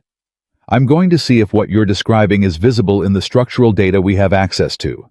And I'm going to need you to be willing to support her directly, not just report to me. Can you do that?" "Yeah," Aaron said. "Yeah, I can do that." "Good," Daniel said. "You did the right thing, coming in here, saying it out loud. That was the right thing." Aaron looked at him with the expression of someone who hadn't been sure until this moment that it was. He left. Daniel stood in the break room with his coffee going cold. 8 months. This had been building for 8 months, and Aaron had known, and 2 other people had known, and the junior colleague had been quietly absorbing it and revising her self-worth downward to accommodate it, and nothing had moved because there was no place to put the knowing. Now, there was a place. He threw out the cold coffee, made a fresh cup, and went back to his office to start building the documentation. Friday moved fast. He had 4 more conversations, like the one with Aaron, some smaller, some larger, all of them. Significant in the way that water is significant, not dramatic, but erosive and essential. He began to see the shape of things. The building's actual culture, not the stated values on the website, not the aspirational language in the employee handbook, but the real culture. The one lived in hallways and break rooms, and 2 a.m. emails, was more complicated and more human than any official document acknowledged, and the gap between the stated and the lived was exactly where the damage accumulated. He could see the gap. He had always been able to see the gap. Now he had a desk and a door and a reporting line to the CEO and the authority to do something about it. Saturday morning at 8 a.m., he walked into the diner on Pine Street. Emma Whitmore was already there. Same booth her mother had been sitting in when Daniel met her the week after everything happened. He didn't know if that was intentional or coincidence, but he noted it. Emma was 16 and looked at not in a diminishing way, but in the way of someone who was fully physically present in the specific age. They were not performing anything older or younger. She was wearing a gray sweatshirt and had her hands wrapped around a hot chocolate, and she looked up when he came in with the careful assessment of someone who had learned to evaluate people's intentions before letting them close. He crossed to the booth, sat down across from her. "Hi," he said. "Hi," she said. The waitress came. He ordered coffee, and because Emma had mentioned pie, a slice of whatever was good today. The waitress said the apple was fresh. He said apple was fine. They were quiet for the moment. He didn't fill the silence with reassurance, because she didn't need reassurance, she needed space. He had learned this from Lily, that children who were processing something hard needed you to be present and quiet, not noisy with comfort. Emma broke the silence herself. "I've been trying to figure out what to say to you," she said, "for weeks, since Mom told me what you did. I kept writing things and they kept coming out wrong." "You don't have to say anything specific," he said. "I want to," she said. "I practiced."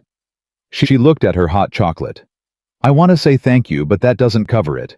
What you did, you risked your job, your whole situation, for someone you didn't know. And I just—" She stopped, pressed her lips together. "Emma," he said, "I have a daughter. She's 7. I did what I'd want someone to do for her." She looked up. "That's what Mom said you'd say," she said.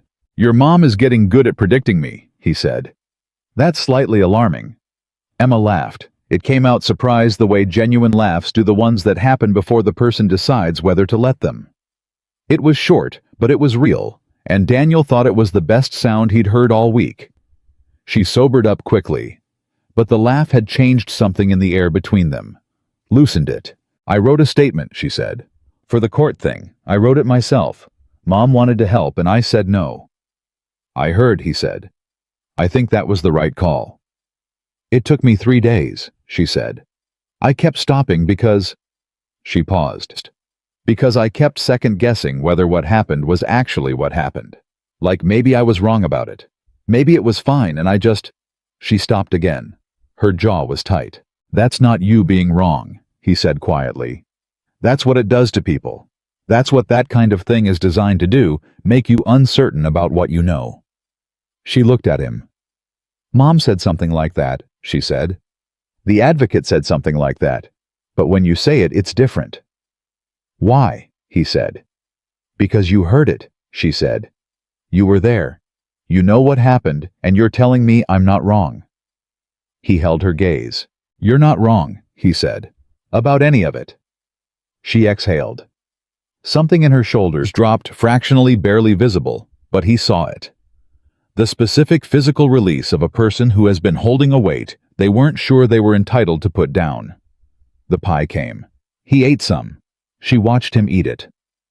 "Is it good?" she asked.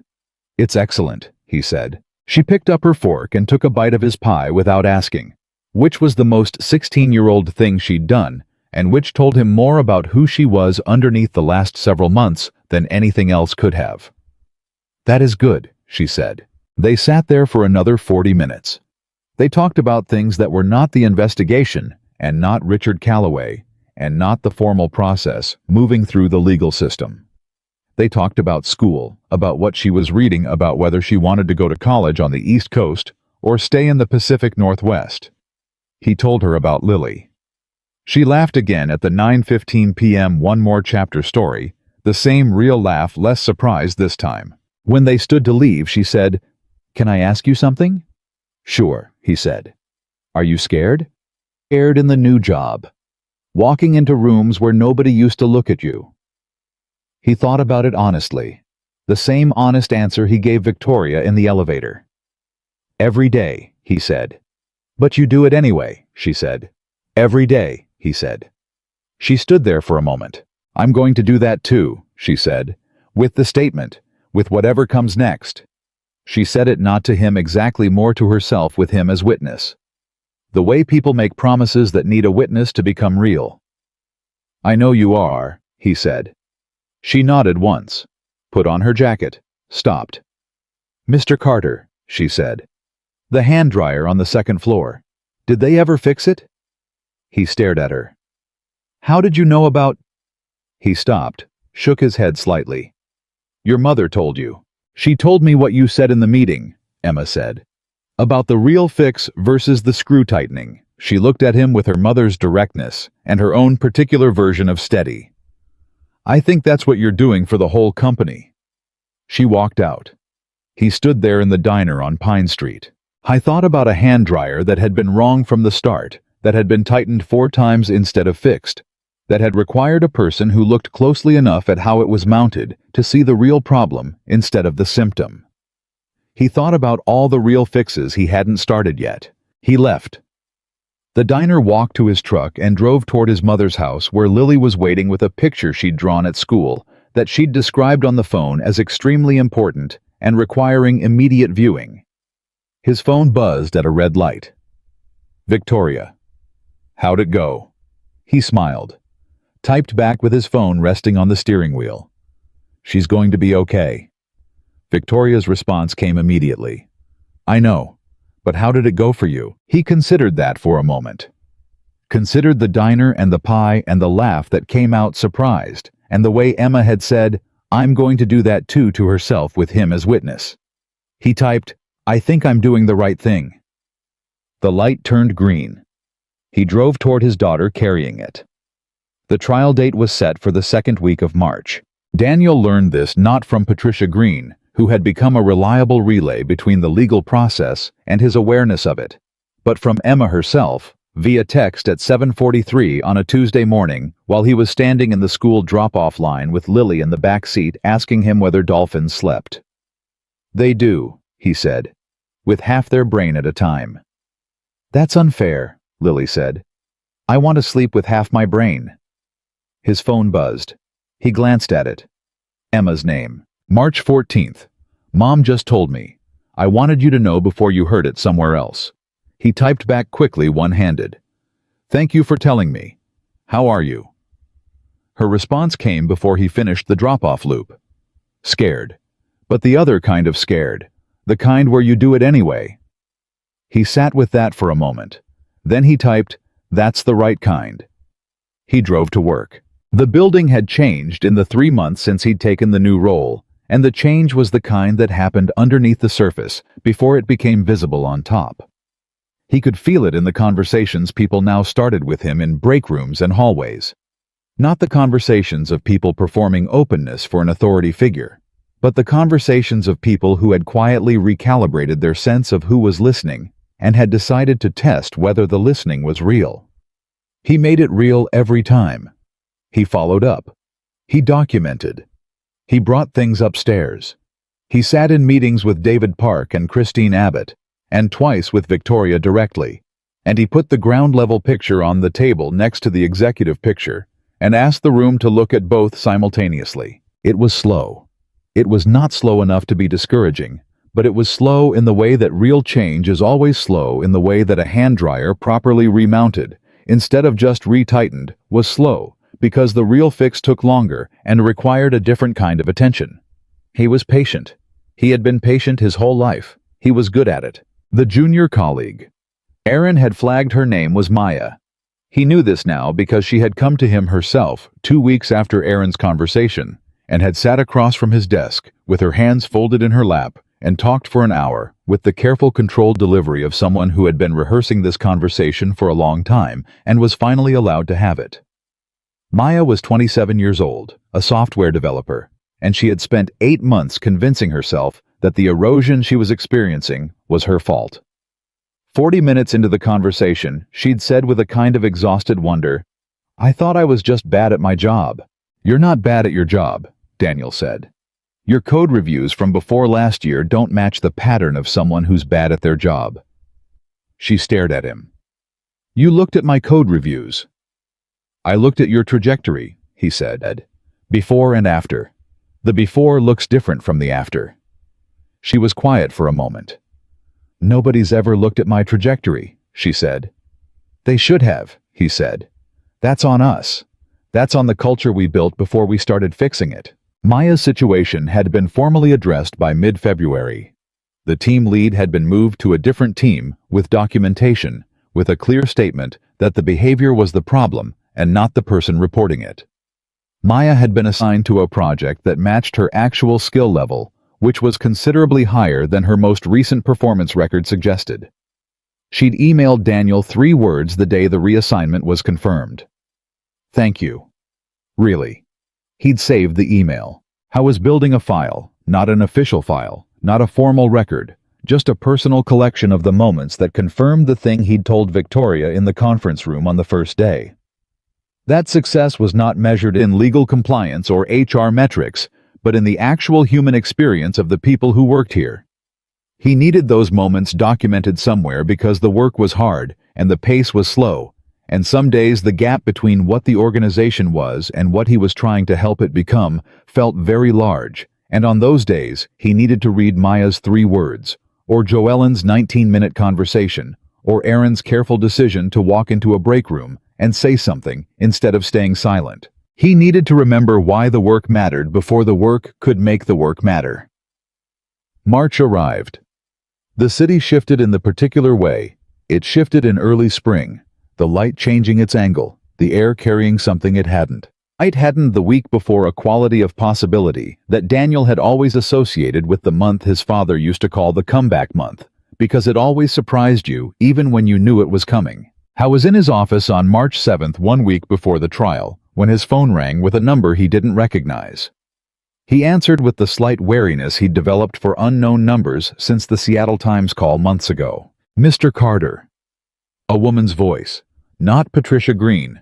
Not anyone he recognized. "My name is Dr. Sandra Lim. I'm the lead researcher for the Workplace Culture and Safety Initiative at the University of Washington. We've been following the changes at Whitmore Technologies, and specifically the Family Safety Directorship you've established. I'm wondering if you'd be willing to speak with me." He was quiet for a moment. "About what specifically?" he said. "About how you built it," she said. "The model, the methodology.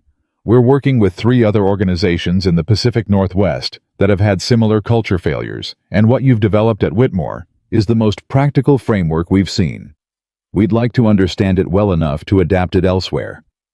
He sat very still. "Elsewhere," he said. "Other companies," she said. "Other institutions.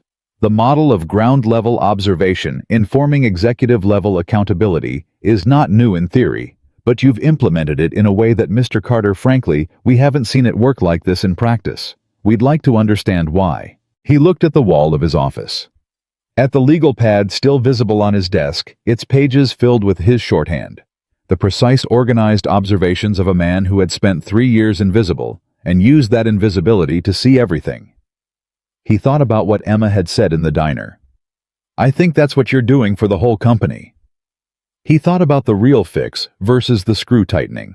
I thought about every building like this one in every city where someone was doing what he had done, watching, observing, filling in a picture that nobody with authority was looking at and had no path to do anything with what they saw. "Yes," he said. "I'll speak with you." He called Victoria the moment he hung up. "I just got a call from a researcher at UWW," he said. "I know," Victoria said. "She called me first. I gave her your number." He stopped. "You could have warned me. You would have prepared," she said. "I didn't want you to prepare. I wanted you to answer the way you answer when you're not performing." He thought about that. "You're doing the thing again," he said. "What thing?" "The thing where you engineer a situation to produce the response you already knew I'd have." A pause. And then Victoria said without any attempt to deny it, "It's a skill I've had for 20 years. I'm choosing to use it for good now." He shook his head, but he was smiling. "The researcher," he said. "If we do this, if we share the model, I want it done right. I want it documented properly. I want the people who contributed to building it, Maya, Aaron, Joellen, the people who talked to me, to have their experience reflected in it anonymously but accurately, not as data points, as the source of the thing." "That's exactly what I told Dr. Lim," Victoria said. He paused. "All of it. Word for word, she said. Almost. He believed her. He had stopped doubting Victoria Whitmore's instincts months ago, not because she was always right, but because she had developed the specific quality of being genuinely, consistently more interested in what was true than in what was comfortable. And that quality in a person with her resources was one of the more powerful things he had ever encountered. "Okay," he said. "Set up the meeting." The week before the trial was different from the weeks that preceded it.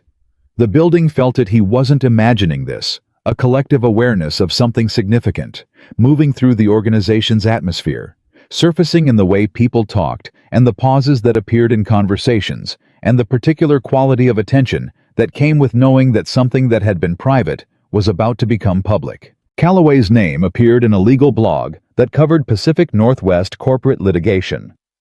The coverage was measured factual and not particularly widespread, a specific kind of media attention that found a specific kind of audience. But it was there. And it had Daniel's role named in it briefly as part of the description of what had led to the charges, and his title printed in clear type for anyone to read. He saw it Monday morning. Showed up to his desk to find 4 emails from journalists he'd never heard of, all variations of the same request. He forwarded all 4 to Victoria's communications team without responding and went back to work. At 11 a.m., he had a conversation with a woman named Grace from the 6th floor administrative team who had come to his office to tell him something she'd been sitting on for 6 weeks. It was not related to Calloway. It was not dramatic.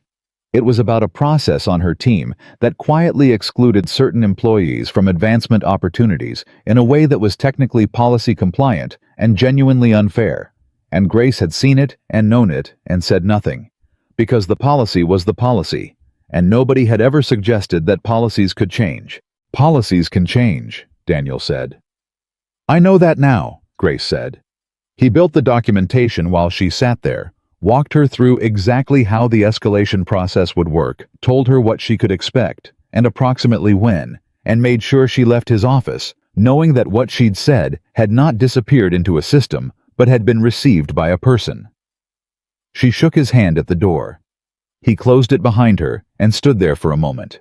"I thought about how many Graces existed in buildings like this one. In every city. In every industry. People who had seen the policy that wasn't right and had no mechanism to say so, and had eventually stopped seeing it at all, because the seeing without the saying was its own kind of damage." He went to the window, looked at the city below. He had stood at the bottom of this building once and thought, "I could work here." He had cleaned it from the ground up for 3 years. Now he stood above it and still looked down. Not because he had risen above the people below, but because looking down was where he had learned to see, and he was not going to unlearn that ever. His phone buzzed. Lily threw his mother's phone again.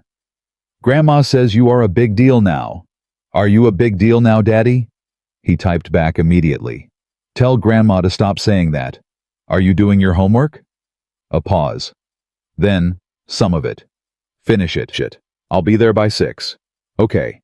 Daddy? Yeah, bug. I'm proud of you." He stood at his window with his phone in his hand, and his city below him, and his daughter's words on the screen, and he felt something so large and specific in his chest that he had to take a slow breath and let it pass through him before he could move. Then he put the phone in his pocket and got back to work. March 14th arrived on a Thursday. Daniel did not go to the courthouse. He had not been asked to testify, and he had been clear with Patricia Green that he did not intend to insert himself into proceedings that were not his to inhabit. The recording he had made was entered into evidence. His role in that night had been documented thoroughly enough that his physical presence was not required by the case. He went to work. He did his job. He sat at his desk and built documentation and answered his door and trusted the process that had been set in motion by a decision he'd made in a hallway at midnight 7 months ago. He heard from Patricia at 2:17 p.m. "It's in," she said. "The jury has the case." "How long?" he asked. "Could be hours, could be days." She said, "Don't wait by the phone." He didn't wait by the phone. He finished 3 things on his desk. He went to the break room at 4 p.m. and ran into Terrence, the security guard who had stopped him in the hallway months ago to say, "Hey, you're Carter, right? and then not known how to finish the sentence. Heard it went to jury today, Terrence said. Word still traveled through buildings the way it traveled through families. Yeah, Daniel said. Good, Terrence said. Simply. No elaboration. Just the one word carrying everything it needed to carry. Yeah, Daniel said. He left the building at 5:30 earlier than he usually did, because he had told Lily he'd be there by 6, and he intended to mean it. He was in his truck, halfway to his mother's house, when his phone rang through the truck's speakers. Patricia. He answered. Daniel, she said. He heard it in the single syllable of his name. The way she said it, not with the brisk professional precision he'd come to associate with her calls, but with something underneath it, something warm and slightly unsteady. Tell me, he said. Guilty, she said. All counts. The jury came back in 4 hours. He pulled over. He had not planned to do this, had not known he was going to pull the truck to the side of the road until he was already doing it. He sat there with the engine running and the city moving around him and the word in his ears. Guilty. All counts. Emma, he said. Does she know? Victoria called her before she called me, Patricia said. Emma's response, which Victoria relayed to me, was, and I'm quoting the 16-year-old exactly, good. Now can we get pizza? He pressed his forehead against the steering wheel. The laugh that came out of him was not a polite laugh or a professional laugh or a measured response. It was the kind of laugh that comes from somewhere below decision, the kind that arrives because the tension that has been building for 7 months suddenly has nowhere left to go and the body finds the nearest available exit. He laughed until his eyes watered. Sitting in his truck on the side of the road in Seattle at 5:47 p.m. on a Thursday in March. Thank you, Patricia, he said when he could. Thank you, Daniel, she said. And she said it like she meant something specific by it, something that went beyond professional courtesy. He drove to his mother's house. He walked through this back door the way he always did, and Lily launched herself at him from the kitchen doorway the way she always did, and he caught her the way he always did, and held on a beat longer than usual, and she said, Daddy, you're squishing me. And he said, good, and set her down. Ruth Carter was at the stove. She turned and looked at her son's face. Guilty, she said. Not a question. All counts, he said. She turned back to the stove, adjusted something that didn't need adjusting. Sit down, she said. Dinner's almost ready. He sat down. Lily climbed into the chair next to him and immediately began explaining a conflict that had occurred at school that day involving borrowed colored pencils and a disputed return, and he listened to every word of it with complete attention because the colored pencils mattered, and the attention was the point, and this was the truest thing he knew about being a father. His phone buzzed on the table. He glanced at it. Victoria. He picked it up and read the message. She asked for pizza. We're getting pizza. I want you to know that I'm sitting in a pizza restaurant with my daughter on the night of the verdict, and she's telling me about a book she's reading, and I don't have my phone in my hand because I put it down. First time in a long time. I just wanted to tell you. He set the phone face down on the table. Good news, his mother said from the stove. Good news, he said. He did not pick his phone up again until after dinner. The meeting with Dr. Sandra Lim happened the following week. She was precise and genuinely curious and arrived with a research assistant and a digital recorder and the specific energy of an academic who had spent a long time studying something from the outside and was finally in a room with someone who had built it from the inside. They talked for 2.5 hours. Daniel was careful about what he shared and exact about what he didn't. The people whose stories had informed the model stayed anonymous. Their experiences rendered in aggregate, their humanity protected even as their patterns were made useful.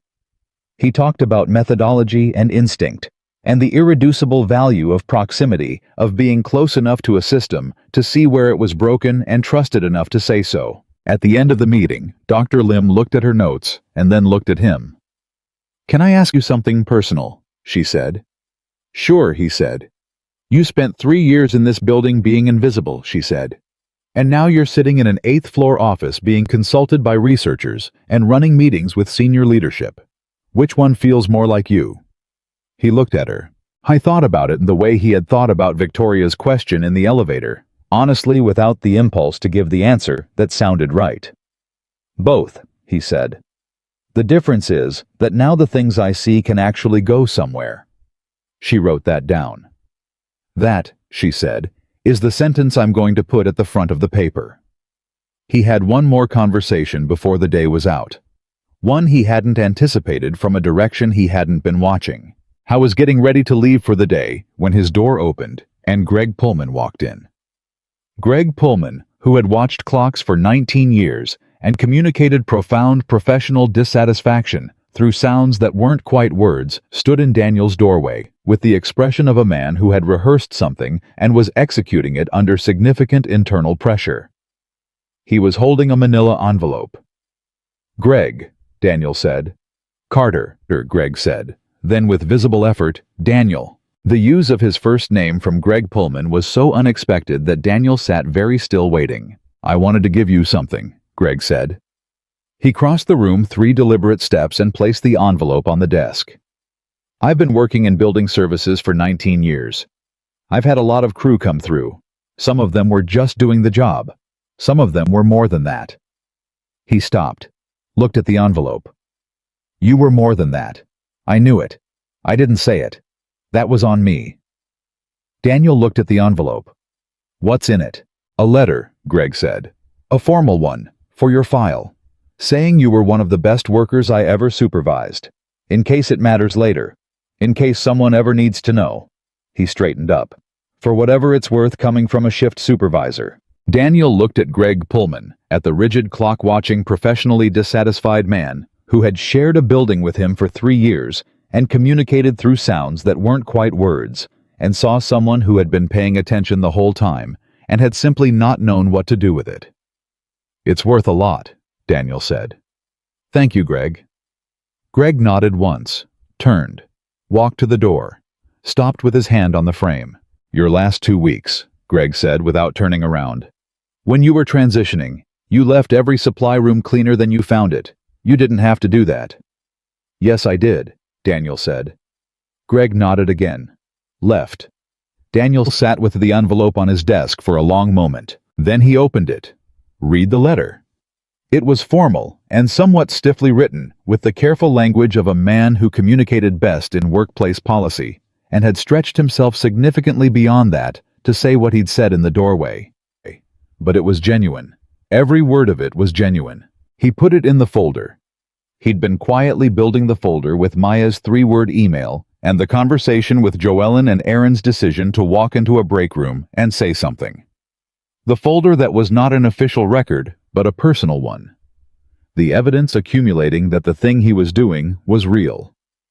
2 weeks later, he stood in front of a room of 47 people for the first training session. He had spent 3 days writing it, and 2 days unwriting the parts that sounded like training and rewriting them as conversation. He had refused the PowerPoint template David Park's team offered him, not because he had anything against PowerPoint, but because the thing he needed to communicate could not be put in slides without losing the texture that made it true. He stood at the front of the room with nothing in his hands except a single sheet of paper, his legal pad notes condensed, and he talked. He talked about the 3rd-floor bathroom and the flickering light he'd replaced twice before anyone with authority noticed. He talked about the gap between the stated culture and the lived culture and how that gap was where the damage accumulated. He talked about what it felt like to see something wrong and have no mechanism to say so, and how that feeling multiplied across hundreds of people in hundreds of buildings was not an individual failure, but a systemic one. He did not tell anyone what to do. He told them what he had seen. He told them that the most important question they could ask themselves every day was not what the policy said, but what the person next to them was actually experiencing. He told them that power and visibility moved in the same direction, and that the most accurate picture of an organization was always found in the people who had the least of both. He told them about Emma in the terms she had agreed to. She had reviewed his description of her in the training materials had approved. Every word had said, "Tell it right. Don't make me smaller than I am, and don't make me bigger than I am. Just tell it right." He had told it right. He watched the room's face while he talked about her, watched people connect the abstract principle to the specific human cost of ignoring it.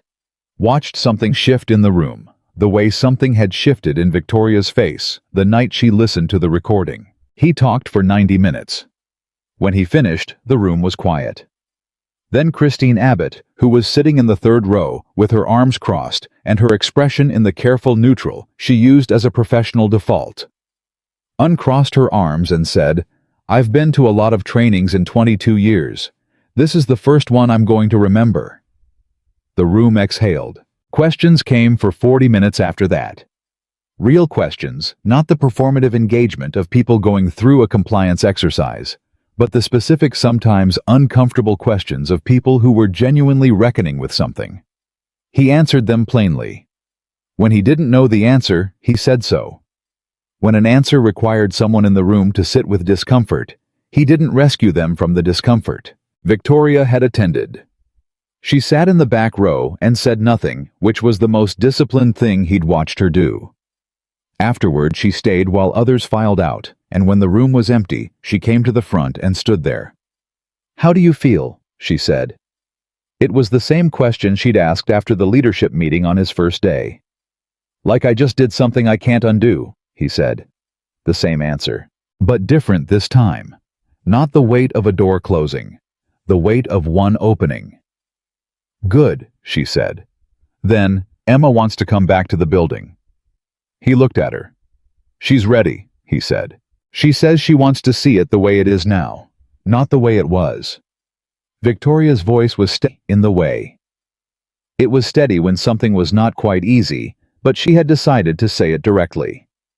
"She said she wants to meet the people you've been talking to, the ones who came forward. She said she wants them to know she sees them." He was quiet for a moment. "She's going to be remarkable," he said. "She already is," Victoria said. "She's been remarkable the whole time. I was just too far away to see it." He looked at her. "You see her now," he said. "I do," Victoria said. "I'm not going to stop." They stood there for a moment, the CEO and the former janitor, in an empty conference room at the end of an afternoon, and the silence between them had none of the weight it might have carried 7 months ago. It was just the silence of two people who had been through something significant and had come out the other side, changed in ways they were still mapping. "I'm going to get my daughter," Daniel said. "She has a thing at school tomorrow, a science presentation. She's been practicing her explanation of dolphin sleep on me for a week." Victoria smiled. "And? Dolphins sleep with half their brain," he said. "I now know more about this than any parent should." She laughed. The real one. He was no longer keeping track of how often he heard it, because it had become frequent enough to stop being remarkable, which was the best possible thing. He gathered his jacket and his bag and his single sheet of legal pad paper. He walked out of the conference room. Down the hall past the break room, where he had stood in a collared shirt on his first morning and pressed the coffee maker button and thought some things stay the same. Past the elevator that stuck between floors 2 and 3 when it rained. Into the lobby where Diane was finishing her shift and raised a hand in the easy acknowledgement of someone who had said good morning to him long enough that it had become a small, reliable part of her day. "Good night, Diane," he said. "Good night, Daniel," she said. He pushed through the front door. He stood on the sidewalk outside the glass tower that reflected the clouds so perfectly you sometimes couldn't tell where the building ended and the sky began. And he thought, as he had thought, on the first day he'd come here in his father's cedar-scented blazer, I could work here. Not in the way of ambition, not in the way of a rival, in the way of a man who understood now completely and without reservation that the work he was built for had been here the whole time, waiting in the spaces where no one thought to look, asking only for someone patient enough to look anyway. He had been that person. He still was. He always would be. He walked to his truck, drove to his mother's house, sat through 45 minutes of the most enthusiastic and thorough explanation of dolphin sleep patterns he had ever heard from anyone of any age, and then he held his daughter and thought about all the things he was going to do tomorrow, and the day after, and every day after that. Daniel Carter had started as the man nobody saw. He had become the man who saw everyone, and he was just getting